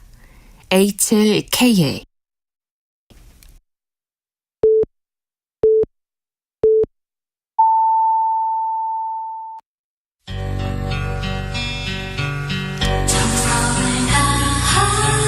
정성을 다하는 국민의 방송 KBS 주진우 라이브. 그냥 그렇다고요. 이 시각 라디오 정보센터 뉴스입니다. 북한이 오늘 오전 군사 정찰 위성을 발사했지만 사고로 서해에 추락했다고 밝혔습니다. 우리 군은 북한의 우주 발사체 일부를 인양했습니다. 오늘 아침 서울 지역에 경계 경보가 발령됐으니 대피 준비를 하라는 내용의 서울시 위급재난 문자가 발송돼 혼란이 벌어졌습니다.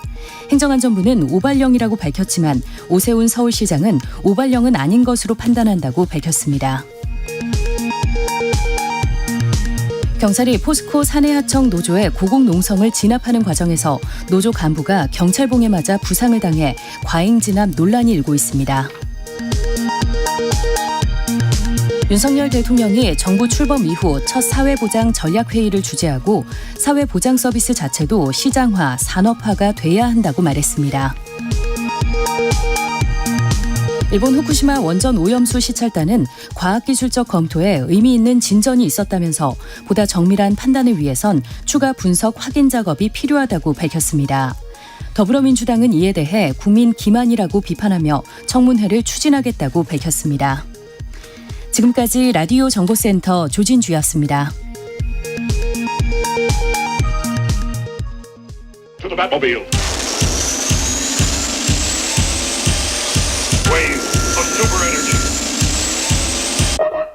주기자의 1분. 임기 2달 남은 방통위원장을 면직시켰습니다. 기어이. 대통령실은 중대범죄로 직무수행 불가능하다고 했습니다만 사실 임기 초부터 방통위원장 날리려는 시도는 계속되었지 않습니까? 같은 날 경찰은 한동훈 장관 개인정보 유출 혐의로 MBC 보도국 압수수색했습니다. 압수수색 시도해가지고 뭘 가져갔는지 모르는데 아무튼 보이는 효과는 컸습니다.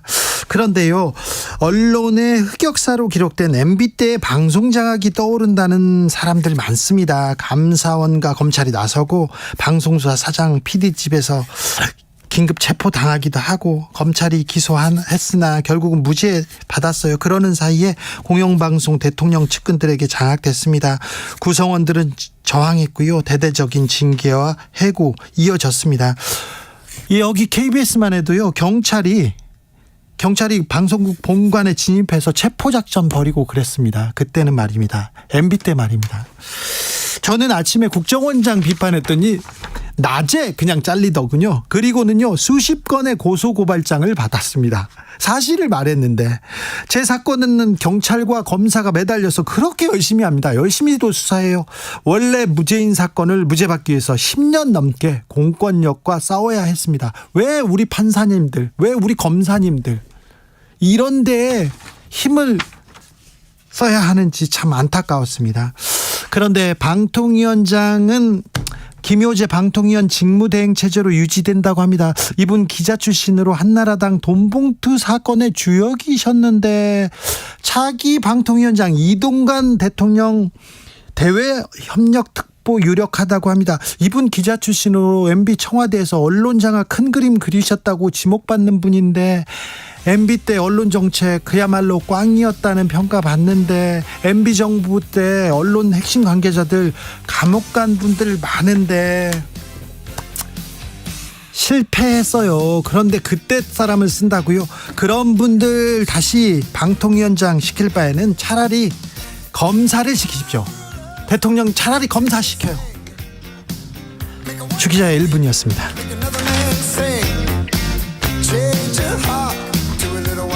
Back to the Future의 OST입니다. Power of Love.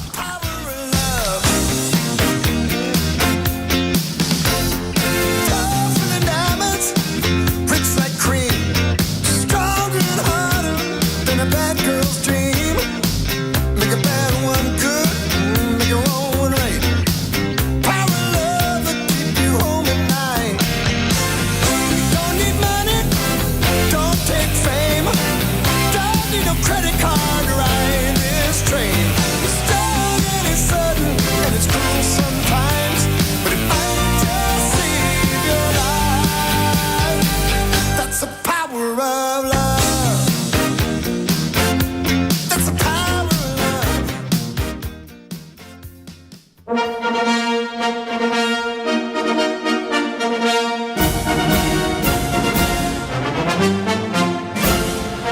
막힌 우리 정치의 맥과 혀를 시원하게 뚫어드립니다. 정치 1타 강사 김성태와 풀어봅니다. 정치의 맛.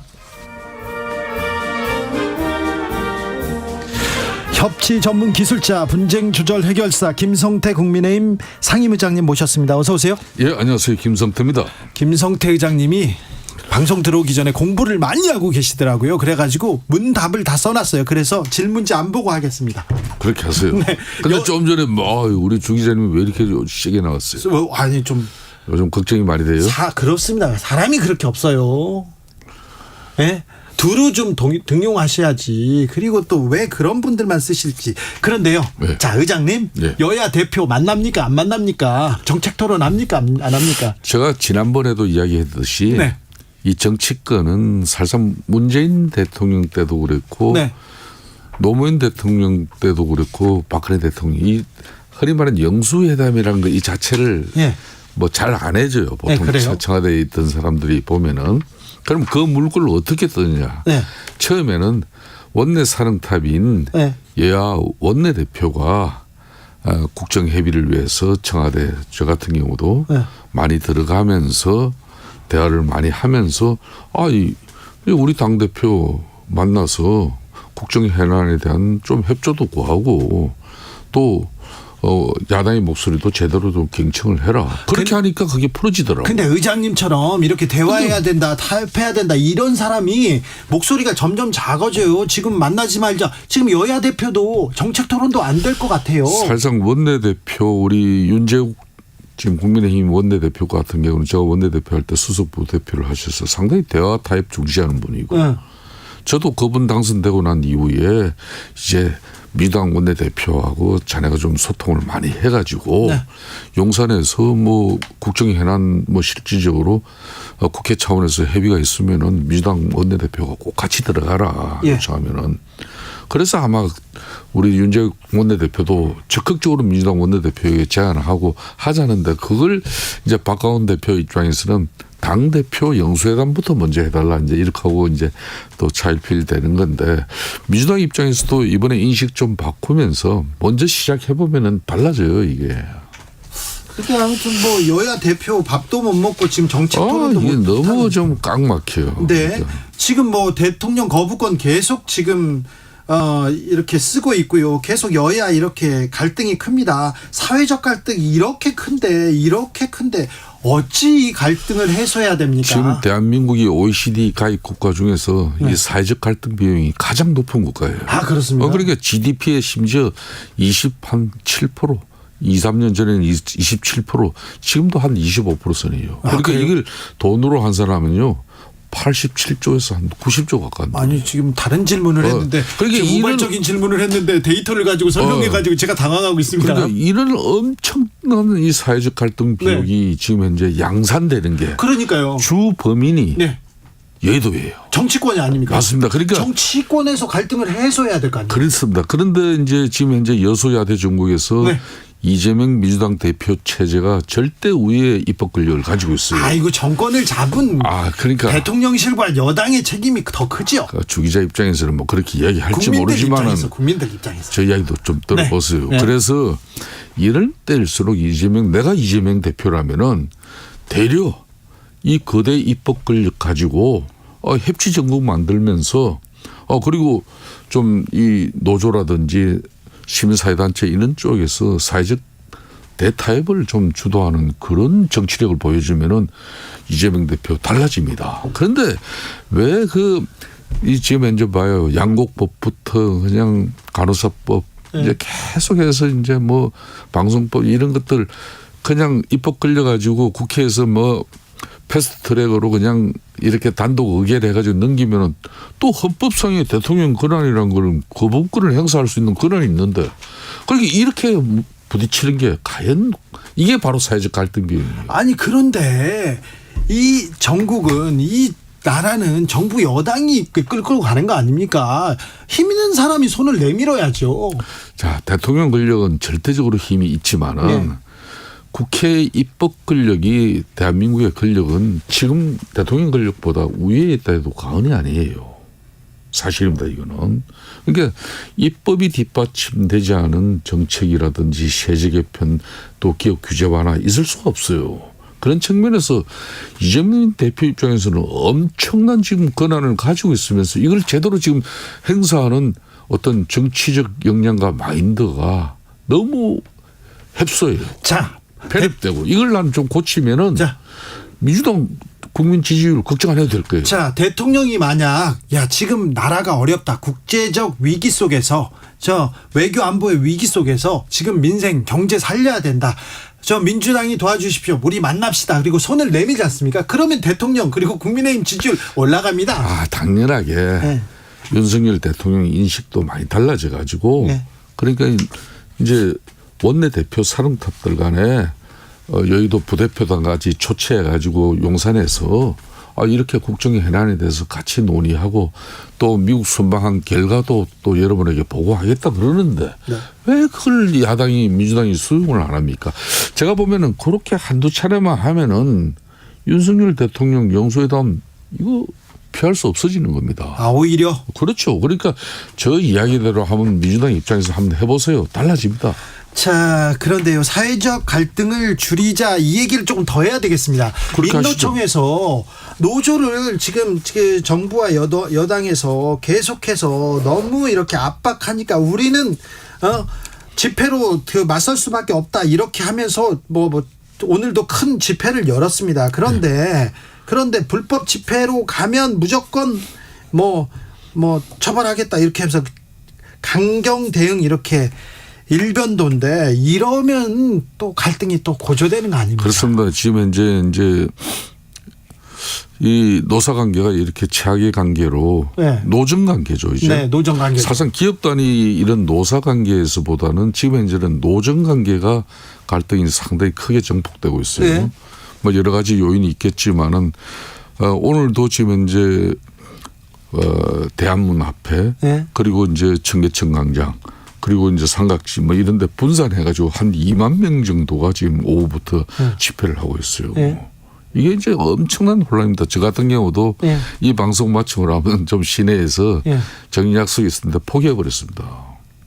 엄청 지금 한 갈 수가 없죠. 4km 저기 대한문에서 저기 강화문 그 로타리까지는 얼마 안 되는데도 4km 가는데도 30분 막 그러는 상황이니까. 경찰이 너무 많아요. 경찰도 교통체증의 주요 기본이기도 합니다. 이 어떤 2주 만에 측면에서. 지난번에 이제 건설노조가 네.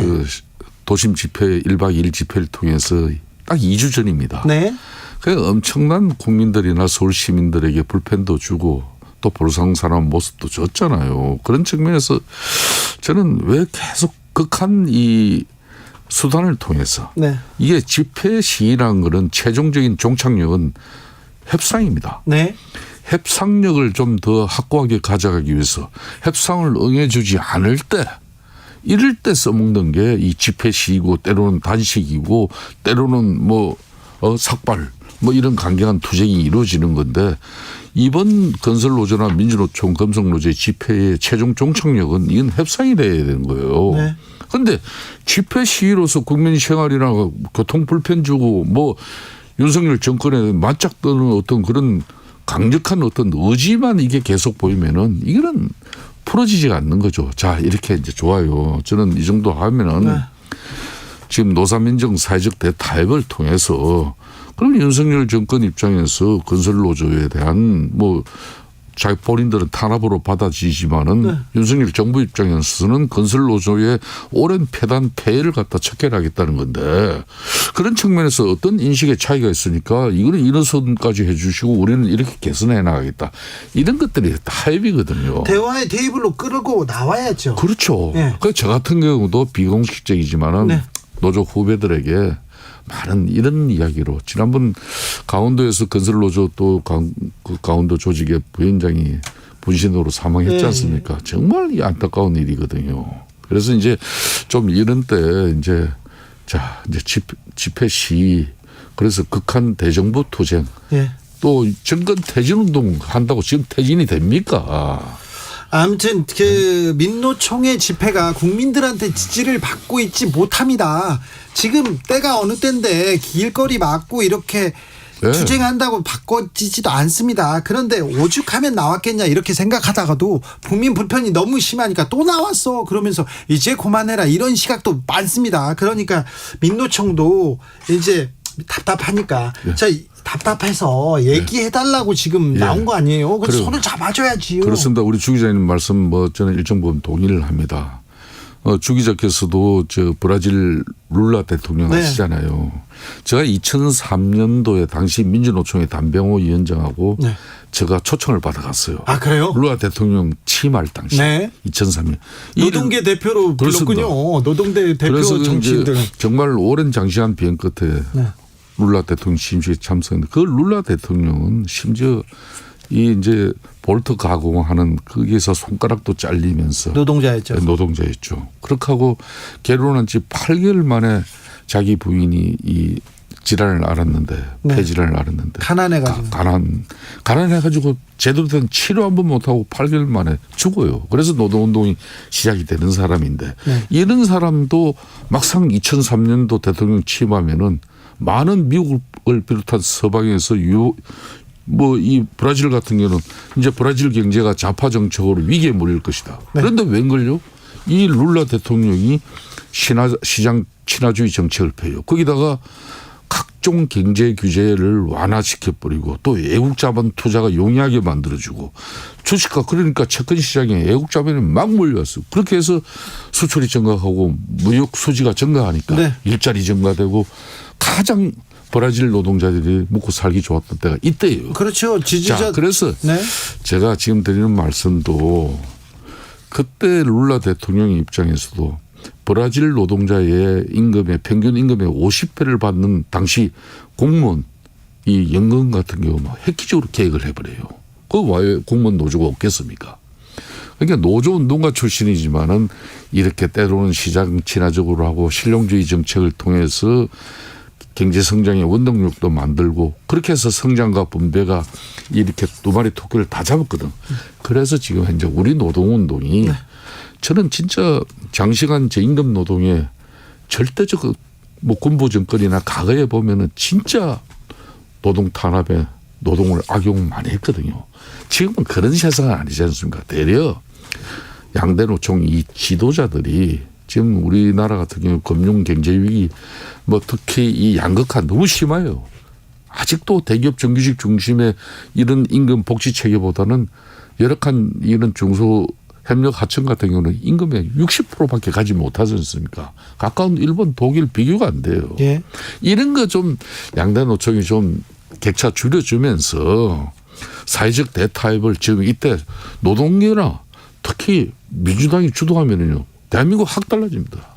아니 근데 아무튼 이렇게 중요한 일 사회적 갈등을 줄이는 일은 민주당이 하라고 하고 왜 정부는 못합니까? 아니, 제가 왜 그러냐면요.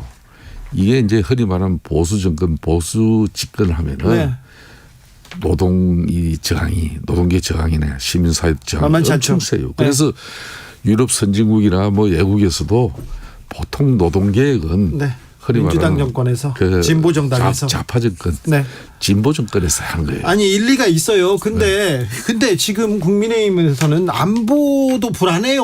지금 경제도 나쁘고 그리고 노동자들하고도 이렇게 대립하고 있고 어찌하실 거예요. 지금 민주당에 돈봉투 사건도 있고 코인 논란도 있고 이런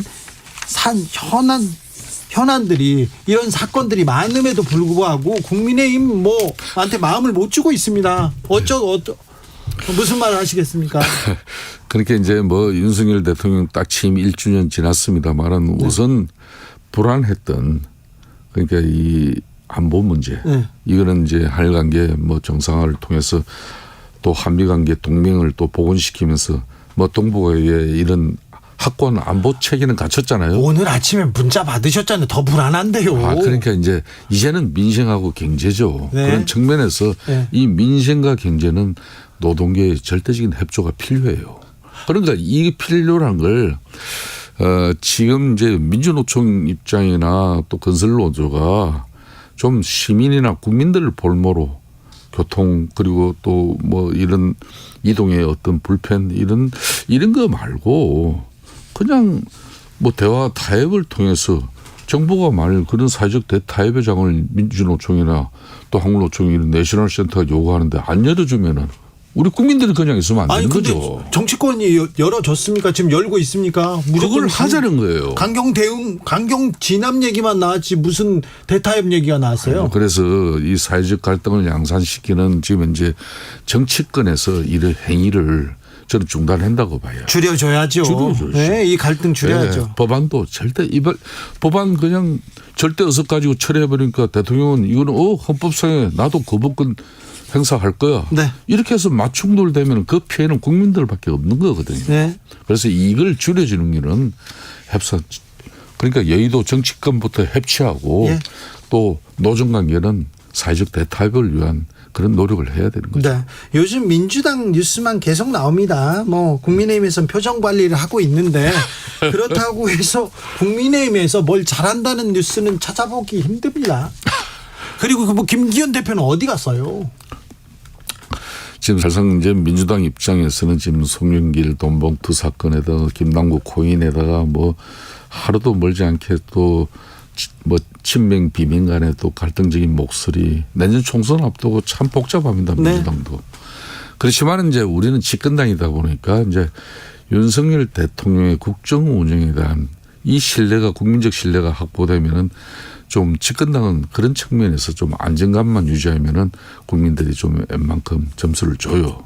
그런 측면에서 이제 과거 야당 시절보다 이제 김기현 당대표의 리더십이 존재감이 돋보이지 않을 수 있지만은 지금 이제 김기현 당대표 들어서고 이제 거의 3개월 다 돼갑니다만은 당정 간에 상당한 안정감은 찾았죠.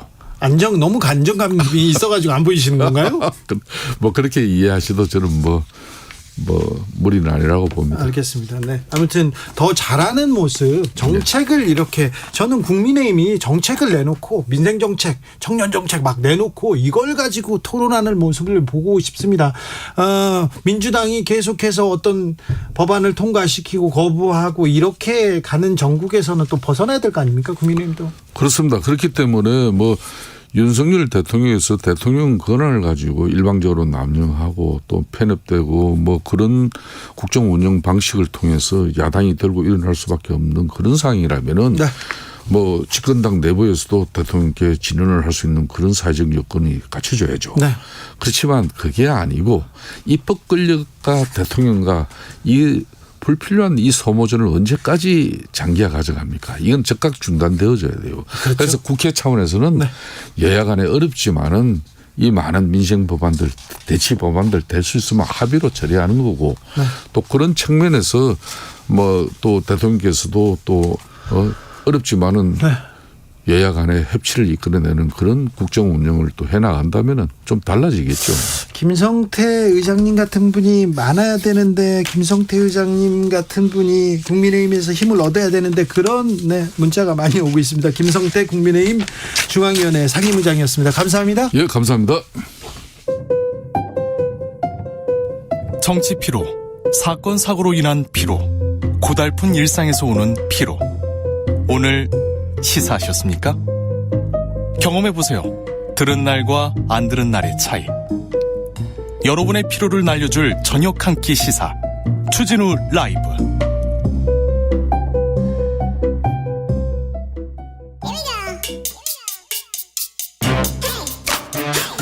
과학을 향한 진지한 고민, 과학과의 수다. 주진우 라이브 과학 선생님입니다. 과학 커뮤니케이터 이선호 엑소쌤 어서 오세요. 네, 반갑습니다. 엑소쌤입니다. 오늘은 어떤 얘기 할까요? 오늘은 뭐 가끔 주진우 기자님께서 네. 제 뭐 피부 관리나 건강 관리 피부가 좋으세요. 물어보셔가지고 네. 그래서 사실 대한민국이 2025년 되면은 초고령 사회로 접어들거든요. 네. 그래서 많은 분들이 노화에 대해서 관심을 가질 수밖에 없기 때문에. 네. 최근에 많은 과학자들이 이 노화도 일종의 하나의 치료가 가능한 질병이다. 네, 그래서 많은 동물들을 대상으로도 이 노화가 된 동물들을 역행해서 다시 동물들이 젊어지는 그런 성과도 보이고 있거든요. 이제는 있잖아요. 혁신 그리고 엄청난 기술이 어디에서 나오냐면은 많은 기업가들과 과학자들이 여기에 주목합니다. 이 영노화, 이 네, 맞습니다. 젊음 네. 여기에 지금 다 투자하고 있고요. 네. 엄청난 진보를 이루고 있다고 합니다. 네, AI하고 영노화 그러니까 젊어지는 거 여기에 지금 집중됩니다. 맞아요. 이거 중요한 일입니다. 그래서 오늘은 사람도 우리가 어떻게 하면 다시 젊어질 수 있을까? 이건 뭐 누구나 이거 뭐 언제부터 고대 때부터 이거는 숙제였지 않습니까? 그렇죠. 그래서 그런 과학 기술에 대해서 쉽고 재밌게 제가 정리를 했고요. 예. 사전 질문으로 네. 주진우 기자님은 내가 언제 늙었구나, 내가 언제 꺾였구나 이거 언제 느끼시나요, 보통? 저는 거울을 안 봅니다. 거울 안 봐요. 꺾였어요. 늙었어요. 생각이 듭니다. 저는 나이도 안 세고요. 네. 그리고 뭐 한 17살 이후로 네. 뭐 생각이 잘하지 않고 있어요. 그래서 항상 그러면 17살 마음으로 살고 있다. 네, 그냥 철없이 철없게 그냥 산다 이렇게 생각하는데 네. 그래서 뭘 잘 안 돌아봅니다. 저는 네네. 네, 안 봅니다. 그래가지고 저는 잘 몰라요. 네. 그래서 네. 본격적으로 그러면은 네. 이 노화에 대한 이야기들을 제가 한번 들려드리도록 할게요. 예. 네. 그래서 첫 번째로 사실 많은 분들이 궁금해하시는 게 이 사람의 수명은 이미 태어날 때부터 부모한테서 받은 염색체로 결정된다. 네. 유전이다라는 뭐 말을 하는 분도 있고 아니다. 관리 잘하면 훨씬 오래 살 수 있다. 환경이다. 예. 이렇게 주장하는 분들도 있는데 네. 확실한 건 요즘 과학자들의 중론은 반반 치킨처럼 네. 반반이다. 그래요. 네. 그래서 유전, 즉 염색체 유전 중요하죠. 네, 염색체의 영향과 네. 일단 환경의 영향 둘 다를 고려해야 예. 우리가 건강하게 오래 살 수 있다라고 하거든요. 예.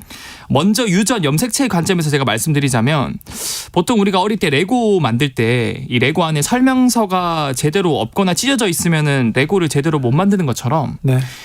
세포 안에도 설명서 역할을 하는 염색체라는 게 있는데 예. 이 염색체가 돌연변이 등으로 이제 상처를 입으면 이제 쉽게 비유해서 찢어지면 네. 결국 세포가 망가지고 그게 노화로 이어진다고 합니다. 네. 근데 참 다행인 게 우리 몸은 이런 설명서 역할하는 염색체의 손상을 최대한 방지하기 위해서 네. 마치 우리가 전쟁에 나설 때 우리 몸을 보호하기 위해서 갑옷을 입는 것처럼 염색체 바깥쪽에 텔로미어라는 이 보호막 역할을 하는 걸 붙여놓습니다. 아, 그래요? 네. 텔로미어가 이거 염색체를 방어해 주는군요. 그렇죠. 갑옷 역할을 하는 거죠. 이거 그러면 텔로미어를 잘 보호해야 되겠네요. 맞습니다. 그래서 이 텔로미어 덕분에 우리 세포는 그나마 이 염색체가 손상되지 않고 버틸 수 있는데 최근 연구 결과들을 보면 이 보호막 역할을 하는 텔로미어가 비정상적으로 빠르게 짧아지는 세포들이 소수가 있다 그래요. 아, 그래요? 그 세포들을 좀비 세포라고 부르거든요. 네. 좀비 세포 뜻에서도 여러분들 유추할 수 있다시피 이건 나쁜 거네. 이 좀비 세포가 축 처져가지고 예. 다른 세포들한테 피해를 주고 노화를 굉장히 가속화시킨다고 합니다. 아, 그러면요 이 좀비 세포를 막아야 되겠네요. 좀비 세포를 없애면 젊어지겠네요. 아, 정말 다행인 게 예. 과학자분들이 일반 건강한 세포랑 좀비 세포의 특징이 달라서 예. 얘네들을 구분할 수 있거든요. 그래요? 그래서 동물들을 대상으로 이제 죽기 직전에 나이 먹은 동물들한테 생긴 좀비 세포들을 얘네들만 골라서 죽여봤더니 예. 100이면 100 늙은 동물들이 다시 다 젊어지는 거예요. 자, 좀비 세포를 죽이는 기술까지는 이제 되는 거네요. 맞습니다. 어느 정도까지는요? 근데 텔로미어가 짧아지면 이거 안 된다고 했잖아요. 네네. 그러면은 텔로미어를 이렇게 길게 하면 네. 이 세포를 길게 하면 되는 거 아니에요, 또? 아, 이거 너무 멋진 훌륭한 질문이신데 사실 실제로 이 텔로미어 보호막을 다시 두껍게 만들어주는 효소라는 녀석이 존재하거든요. 그래요? 예를 들어서 우리가 전쟁터에서 갑옷을 입고 이제 싸우다가 갑옷이 깨지거나 찢어졌다. 네. 그러면 그거를 옆에서 바로바로 수선해주는 수리공이 있다 생각하시면 네. 됩니다. 그 녀석이 바로 텔로머라제라는 녀석인데 저 엑소 선생님 이거 먹습니까? 저는 이런 걸 활성화시킬 수 있는 방법을 다 알고 있고요. 네. 오늘 주진우 라이브 끝날 때 알려드리려고 합니다. 빨리. 이거 수업해야 되겠다. 그래서 이 텔로머라제는 네. 실제 이 염색체 말단에 갑옷 역할을 하는 텔로미어가 짧아질 때마다 네. 바로바로 다시 길어지게 복구를 해주는 효소거든요. 효자네. 효자 효소네요. 혹시 텔로머라제. 주 기자님은 이거 들어보셨나요? 바닷가재 랍스터가 예.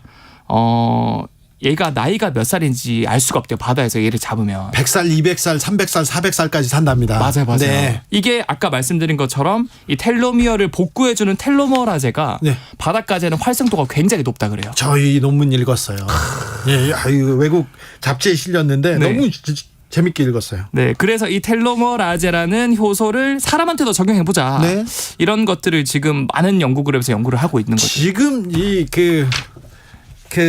제약회사에 거의 가장 큰 화두가 여기에 있답니다. 네, 맞습니다. 아무튼 텔로머라제를 활성시켜줘서 네. 세포들이 막 싱싱해지고 젊어지게 하자 이런 거죠. 맞습니다. 그렇게 됩니까? 네, 그래서 이게 텔로머라제가 이 21세기 불로초다. 불로초네요. 그래서 많은 과학자분들이 텔로머라제를 막 동물을 일단 대상으로 해봤습니다. 네. 활성화해주니까 텔로미어가 쫙 이렇게 복구가 많이 돼요. 진짜로? 네. 네. 그런데 네. 이게 너무 활성화시켜줬더니 네. 얘가 세포가 끊임없이 분열하는 거예요. 네. 그러면 안 되는데. 이게 소위 말하는 암세포. 아이고. 암세포가 돼버리는 거예요. 너무 활성화되면 안 되네요. 그래서 이제 진퇴양난에 빠진 거죠. 아이고, 신약을 만들다 여기서 좌절하네. 네, 너무 활성화시키면 암세포가 되고 그렇다고 활성 안 시켜주면 세포가 녹아서 노화돼서 죽어버리고. 그래서 전 세계 많은 그룹에서 이 텔로머라제의 활성도를 적전선으로 딱 세포가 싱싱하게만 유지될 정도. 그런 약을 만들었어요? 그런 것들을 개발을 하고 있고요. 그리고 이러한 신약들을 쓰면 실제로 세포가 다시 기능이 좋아지는 연구 결과들이 나오고 있고, 심지어 이렇게 텔로머라제가 중요한 기능을 하다 보니까 국내 기업에서는 이 텔로머라제의 기능과 구조를 닮은 약물을 개발해서 네. 또 다양한 질병을 치료하는 국내외 임상을 진행하고 있다라는 기사도 있더라고요. 아, 그렇습니까? 네. 근데 이것도 이건 조금 곁가지인데요. 네. 젊은 사람들의 피를 이렇게 수혈하면 젊어진다 이런 그 뉴스 얼마 전에도 나왔어요. 어떤 나라 대통령이 쓰러졌는데 네네. 아들의 피 이런 얘기도 나왔는데 맞아요. 네. 이것도 사실입니까? 이거는 굉장히 제가 생각하지 못한 질문인데 맞습니다. 이게 과학자들이 괴짜 같은 실험을 했는데 네. 이 파라바이오시스라 그래서 아주 건강하고 젊은 쥐랑 죽기 직전에 늙은 쥐의 정맥을 서로 연결합니다. 예? 그런 다음에 몸을 붙여버렸어요. 했더니 그러면 당연히 젊은 쥐의 피는 늙은 쥐 몸으로 흐르게 되고 반대로 늙은 쥐의 피는 젊은 쥐 몸으로 흐르게 되겠죠. 예? 결과는 놀라울 정도로 큰 변화를 주는데 늙은 쥐는 뇌를 포함한 모든 장기가 다시 젊어져요. 그래요? 네. 반대로 젊은 쥐는 어떻게 됐을까요? 늙어지죠. 맞아요. 노화가 금방 옵니다. 그래서 많은 과학자들이 이 젊은 쥐의 혈액 속에 수많은 단백질이나 유전 물질 인자들 중에서 장기나 세포를 젊게 만들어주는 인자들이 다량 들어있다라는 걸 유추해서 최근에는 그러한 하나하나의 인자들을 찾아내서 이 물질들만 따로 합성해서 약으로 개발하고 임상에 들어가 있다. 이런 약도 있어요? 맞습니다. 네. 근데 수혈 말고요. 네. 이제 좀 비법을 알려주세요. 주사나 약물 네. 이런 걸로도 젊어질 수 있다 이런 건 없습니까? 사실은 연구 여러분들이 많이 하잖아요 이런 거. 네, 당장 할 수 있는 거랑 그리고 이런 주사 한 방으로 젊어질 수 있는 실험들도 제가 조사를 해봤는데 네. 일본의 노벨상 수상자 중에서 야마나카 신야라는 과학자가 있습니다. 예. 이 과학자가 어떤 생각을 했냐면 과연 세포는 무조건 늙기만 할까? 네. 이 반대로 이제 수많은 유전자들 중에서 몇 개 유전자를 넣으면은 이 늙은 세포가 다시 젊어질 수는 없을까? 영노화가 될 수 없을까? 예. 그래서 평생을 연구했는데 결국에는 몇 개 유전자를 세포에 때려 넣으면은 늙어버린 세포가 다시 젊어지는 거를 발견했어요. 아, 그래요? 그래서 이거를 단순히 세포 단위가 아니고 어쨌든 사람이든 동물이든 모든 생명체는 세포로 이루어져 있으니까 네. 굉장히 다량의 이 유전자 세계를 전신에 이제 때려 넣어 본 거죠. 늙은 쥐한테. 예. 그랬더니 생각보다 대부분의 동물들이 늙은 상태에서 다시 젊어지는 거예요. 예. 그래서 이 주사 한 방으로도 젊어질 수 있다라는 단적인 결과들이 나오고 있고요. 예. 네, 이것도 너무 많이 때려 넣으면 이게 또 암세포로 바뀔 수 있기 때문에 네. 이 텔로머라제의 적전선을 찾는 것처럼 어떻게 보면은 이것도 적전선을 찾아야 예. 임상에 들어갈 수 있지 않을까. 자, 아무튼 텔로머라제 그러니까 이 젊어지는 비결, 이 세포들 오래 살게 할 수 있는 비법들 좀 알려주세요 마지막으로. 네, 그러면 제가 텔로머라제 활성화시킬 수 있는 바로 당장 할 수 있는 방법 제가 3가지 알려드릴게요. 네. 첫 번째는 소식하기. 소식. 네. 조금 먹고 밥을 바로 먹지 말고 꼬르륵 소리가 날 때까지 기다렸다가 먹기. 배고플 때 먹어야 됩니까? 네, 많이 꼬르륵 소리가 나면 날수록 세포에서 텔로머라제 활성도가 증가된다 그래요. 아, 그래요? 네. 이건 매우 어렵겠다. 네, 좋습니다. 그리고요. 두 번째는 유산소 운동하기. 유산소 운동. 네. 그리고 마지막은 여러분들도 생각지 못한 내용인데 명상하기가 생각보다 텔로메라제 활성도를 굉장히 높인다 그래요. 아니 앞에서는 다 뭐 젊어지게 하고 앉는 방법 알려줄 것 같더니 소식 유산소 이렇게 소식하고 운동하고 명상하라고요? 네. 명상은 왜 그래요? 명상은 이게 생각보다 명상이 이 사람을 이제 릴렉스 해주면서 우리 몸에 그 어떻게 보면 부교감신경을 자극하는 좋은 호르몬들이 많이 나오거든요. 그런 것들 자체가 세포한테 텔로메라제 활성도를 증가시켜준다고 하고 이게 좀 어차피 이거 다 어른들이 하는 말이잖아. 할 수 있어서 제가 하나만 더 말씀드릴게요. 좋다. 최근에 또 노화를 억제하고 젊어질 수 있는 연구 결과들 중에 하나가 젊은 동물의 건강한 똥이죠, 똥. 대변을 늙은 동물의 대장에 이식하면은 다시 젊어진다라는 결과들이 속속들이 나오고 있거든요. 왜냐하면 건강한 동물의 대변 1g 고작 1g에는 장내 세균이 1000억 마리에서 1조 마리 이상 살고 있대요. 고작 1g에. 그래서 최근에는 미국 FDA에서도 건강한 사람의 대변을 받아서 정제해서 알약처럼 만들어서. 아이고 저는 이거는 싫겠다. 이게 허가가 납니까? 허가 났어요.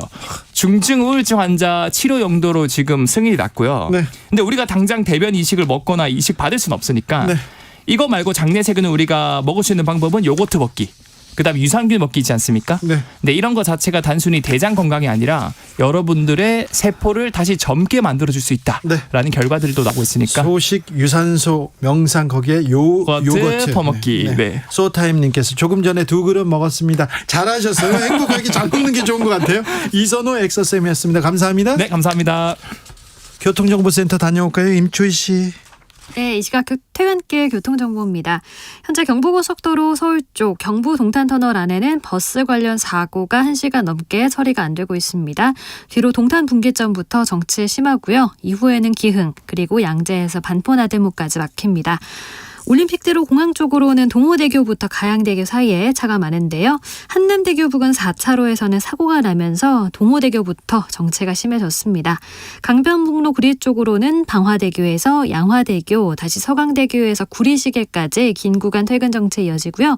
서울도심 동화면세점에서 대한문 구간 집회가 열리고 있습니다. 서울역 방향으로 전면 통제라 반대 방향 차로로 나눠서 통행되고 있고요. 퇴근 차량들이 늘어서 일대 정체가 극심합니다. KBS 교통정보센터에서 임초희였습니다.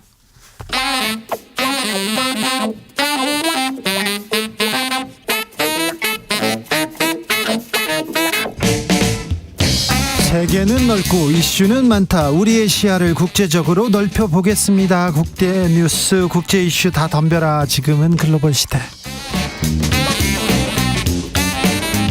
국제적 토크의 세계로 들어가 봅니다. 군사 외교 안보 전문가 김종대 전 의원. 안녕하십니까. 세계적인 평론 스케일 임상훈 인문결 연구소장. 안녕하십니까. 안녕 못해요. 오늘 아침에 경계 경보 이거 경보 문자 이거 군사적으로 이런 거 지침 있죠. 어떤 일이 있을 때 어떤 경보한다 이런 거. 당연한데. 자, 이게 두 가지 논점만 말씀드릴게요. 이게 지금 수도방위사령부의 메시지를 서울시가 보고 경계 발령을 내린 거거든요. 수도방위사령부에서 지금 백령도 대청도 일대에 경계 경보가 내렸는데 미 발령 지역에는 재량껏 지자체가 발령을 해라. 그러니까 서울시에서는 아이고 이거 우리 발령해버리자. 이렇게 된 거라는 거예요. 그런데 이 사건에서 느끼는 거 없습니까? 작년 12월에 북한 무인기 5개 넘어온 사건이죠. 그때 용산으로 한 대 넘어왔죠. 그때 수도방위사령부에 전방 1군단이 통보 안 해줬죠.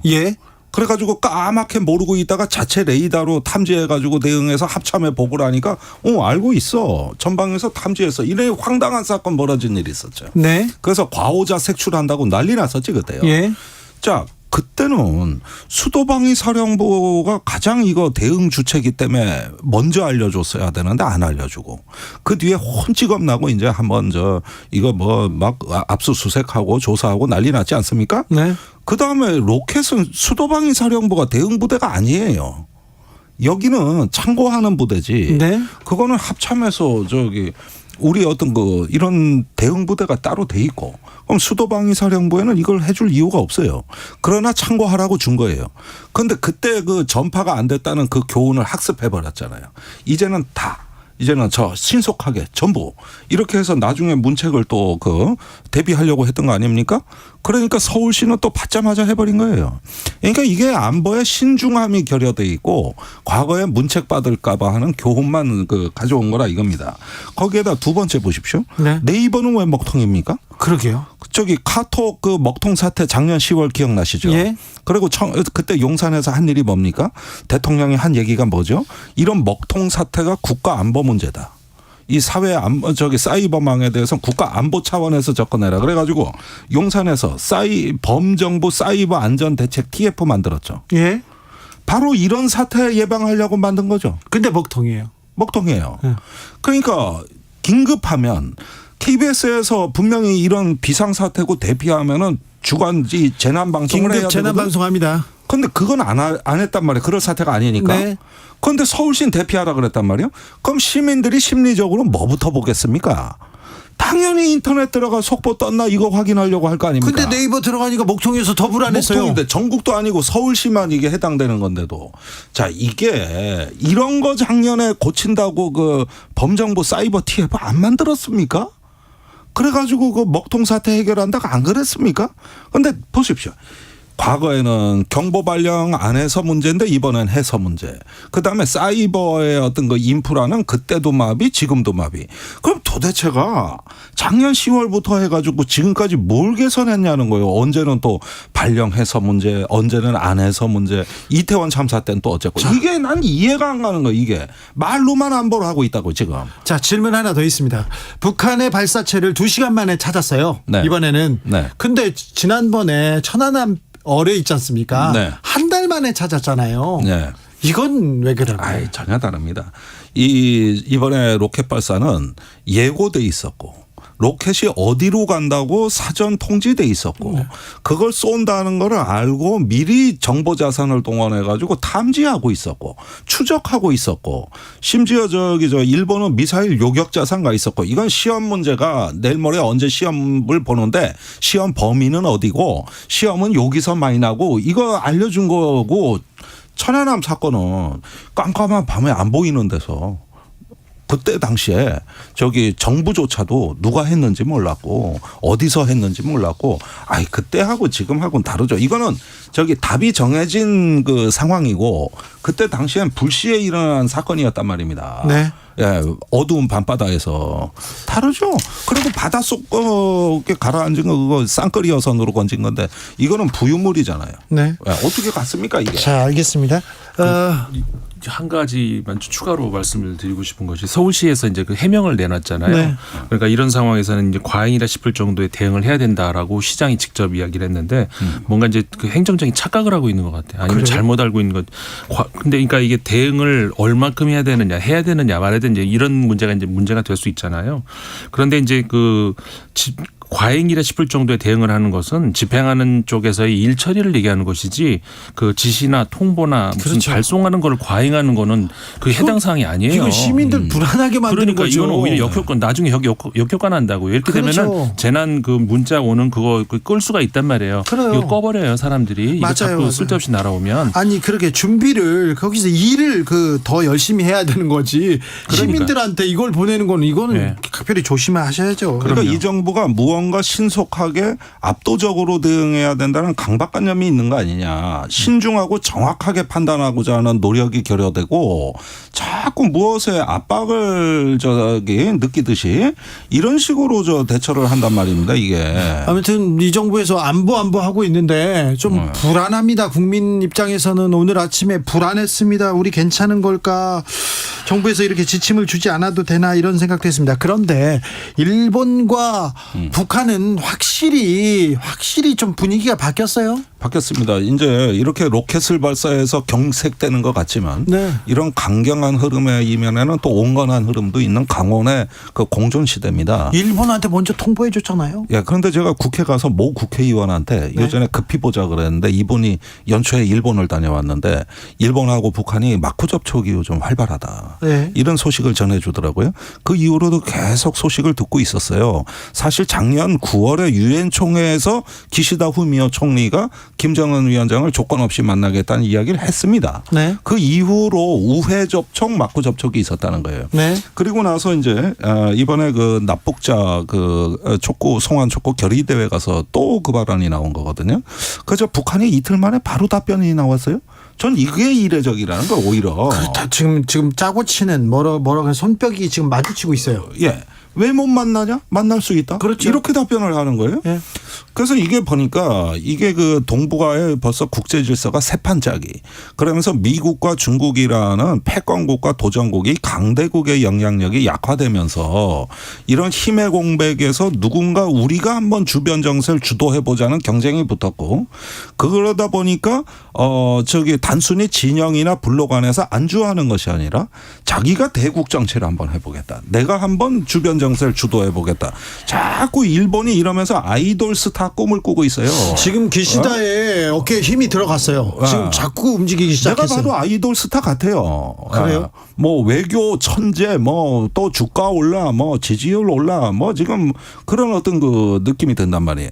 그러면은 누가 배경음악 좀 넣어주고 반주 좀 넣어야 될 거 아니에요? 내 혼자 노래 부를 수는 없는 거잖아요. 근데 그 배경음악 우리가 넣어준 거 아닌가요? 우리가 넣어줬는데 악기는 여러 개 해야지. 왜 어떻게 저 하나만 갖고 되겠습니까? 노래도 불러줬잖아요. 네, 노래는 불러줬죠. 아, 노래 불러줬구나. 네. 네.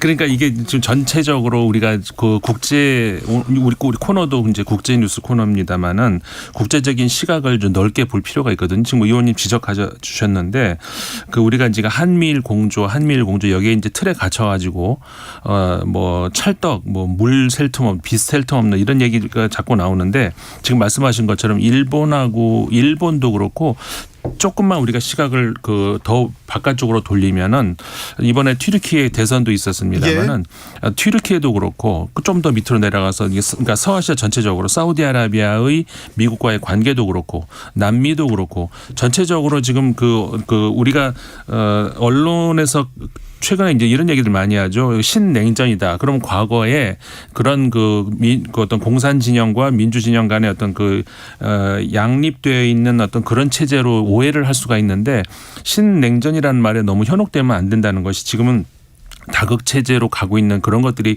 전 세계 지구촌에서 곳곳에서 보이거든요. 그렇기 때문에 그 한미일 공조라고 하는 그 틀에 갇혀가지고 우리는 누구 편이어야 되는가 이쪽인가 저쪽인가라는 그런 틀에서는 지금 세상이 보이지가 않나요. 그런 차원에서 지금 최근에서 일본과의 관계도 그렇고 미국과의 관계도 그렇고 우리나라는 해석을 해야 된다 이렇게 생각이 듭니다. 네. 근데 일본 해상자위대 호위함이 자위함기를 우길기를 달고 부산항에 들어왔어요. 네. 뭐 정치권에서는 뭐 주판을 두들기고 있는데 우리 국민 정서로는 침략 전쟁을 당했잖아요. 불편하지요. 자존심 상하죠. 네, 사실 이 자위함 뭐 우길기 문제는 사실은 과거에는 이런 문제들이 그다지 관심이 없었어요. 그때는 일본이 조용하고 겸손한 외교를 했었고, 네, 조심했잖아요. 네, 또 사실은 뭐 그렇게 보수 우익 문제가 심각하지 않던 시절에는 이게 우리한테 그렇게 큰 불편함을 준 거 없이 왔다 갔습니다. 뭐 저 김대중 대통령 시절, 이명박 대통령 시절 왔다 갔는데 최근으로 올수록 이 일본 내에서 보수 우익이 집회에서 이 깃발을 사용한다거나 또는 월드컵 경기나 월드 베이스볼 클래식에서 어떤 이 깃발이 등장해서 벌금까지 또 물고 그러면서 이게 미국에서 그 인종차별 어떤 그 남부연합기가 왜 그 의사당의 폭도들 난입할 때 휘날렸지 않습니까? 네. 그러다 보니까 그 남부연합기가 지금 인종차별의 상징처럼 돼버렸듯이 그렇죠. 지금 이 우길기가 어떻게 보면은 이제 군사적으로 이렇게 팽창하고 더 나가서 보수 우익의 국수주의적 회귀 흐름하고 같이 편승해서 가는 거 아니냐. 그렇죠. 이런 면에서 우리한테 불편함을 준 거예요. 그렇다면 일본 정부가 우리는 절대 군국주의로 회귀하지 않으며 어떤 세계 글로벌 규칙을 지키고 다른 나라 영토와 주권을 탐하지 않는다는 해명을 하면서 이 깃발은 자위대법으로 1953년에 제정된 것이지 전혀 어떤 정치적 의사와 무관하다. 이렇게 일본 정부가 오히려 해명을 해야 될 일인데 일본 사회에서는 그런 얘기 안 하죠. 입 싹 닦고요. 네. 입 싹 닦고 과거 오히려 역사를 부정하면서 뭐 독도고 뭐고 뭐 과거의 그 군국주의 주장을 한단 말이에요. 그러면은 이 깃발이 예전대로 우리 눈에 비치느냐는 것이죠. 그런 면에서 역사와 상황에 따라 가지고 맥락은 바뀌는 거예요. 근데 옛날에 다 됐는데 지금 왜 안 되냐 그러지만 옛날에 일본이 지금 일본이 아니지 않습니까? 키신저가 얼마 전에 인터뷰했는데 일본은 몇 년 안에 군사 대국화 그리고 이 침략 전쟁 전으로 이렇게 돌아가려는 군사 야욕 이렇게 꿈꾸고 있다는 얘기 좀 심각하게 받아들일 수밖에 없는 그런 상황이었어요. 그래서 뭐 일본이 저는 아직까지 군사 대국을 하고 대만 해협에서 이렇게 개입할 능력 정도는 아직 확보 못했다고 봅니다. 언젠가 꿈은 꾸고 있겠지만 그러나 그 군사적인 능력을 확대한다고 할 때는 명분과 가치가 있어야 되는 거고 주변국의 이해와 공감이 있어야 되는 거예요. 그 노력을 하면서 우리 한국 국민의 불편한 심정도 배려하는 듯한 이런 어떤 말과 행동이 나온다면 이 문제 그렇게 뭐 크게 불거지지 않을 수도 있는데 그냥 막 밀고 들어와요. 다짜고짜 오겠다는 겁니다. 그럼 오지 말라 그럴 수도 없고. 그러니까 이런 게 우리 내부의 자중질환으로 이어지는 또 우리 한국 국민들끼리 분열되는 것이죠. 저는 이 프레임 자체가 잘못됐다는 거예요. 이게 일본 정부 책임 아닙니까 이게. 그런데 이상하게 일본이 짜놓은 프레임에 우리가 조금 박자를 맞춰주는 거 아닌가 이런 생각은 계속됩니다. 그러니까 국내에서 그런 그 일본에 대하는 그런 목소리 이런 것들이 정확하게 역사적으로나 정치적으로 그 정립이 돼 있지 않고 정치 논란으로 정치 어떤 그 진영 논리로 빠져 들어가기 때문에 그렇죠. 그런 일이 벌어지는 건데 네. 예를 들어서 독일 같은 경우도 우리가 자주 비교를 하지 않습니까? 이미 수십 년 전에 그 독일 군대가 프랑스의 파리의 샹젤리제 거리를 행진도 했었어요. 시민들 보는 앞에서. 네. 그것도 가능한 이유가 그리고 프랑스 시민들이 전혀 불편하지 않았거든요. 예. 그거 가능한 이유가 독일이 그 당시 이미 오래전부터 모든 것을 그 과거와 단절을 하고 과거를 스스로가 이제 비판을 하고 다시는 그런 그 과거를 그 돌이키지 않는다는 그런 약속을 수차례 하고 지금까지도 해오고 있고 그렇기 때문에 그게 가능한 거거든요. 네. 그러니까 조금 전에 말씀하신 것처럼 과거에는 됐는데 왜 지금 안 되냐. 이거는 그때 일본하고 지금 오부치 총리까지는 그게 그 지금 자민당이 크게 두 뿌리입니다. 네. 그런데 그 중에서 그래도 그나마 온건한 그 뿌리가 오부치 총리까지로 끝났어요. 그 이후로 모든 총리들은 민주당 잠깐 집권한 거 제외하고는 그 우파의 뿌리 그 자유당에서 뿌리를 두고 있는 거기서 나온 그 정권들이거든요. 그렇기 네. 때문에 그때 일본하고 지금 일본하고 또 같다라고 볼 수도 없습니다. 네. 자, 그런데 튀르키예는 어떻게 되는 겁니까? 21세기 술탄 되는 겁니까? 에르도안이 30년 집권 길이 영구 열렸어요. 집권합니까? 네, 이제 25년을 집권할 수가 있고 앞으로요? 예, 이제 5년 더하면 25년 집권하게 되는 거고 그다음에 이제 거기 헌법이 아주 웃기는 조항이 뭐가 있냐면 죄송합니다. 웃긴다는 표현은 취소하겠습니다. 그러니까 5년을 임기를 한 다음에 직전에 우리가 또 한 번 조기 대선을 하면은 거기서 승자가 또 5년을 더 할 수 있는 거예요. 그러니까 에르도안 대통령이 그때 이기면 5년을 더 한다는 얘기죠. 그렇게 하면은 이제 총 그 30년을 집권할 수가 있는 길이 열린 것이고 앞으로 10년을 더 할 수 있는 길이 열린 것이죠. 그런데 이게 그 참 여러 가지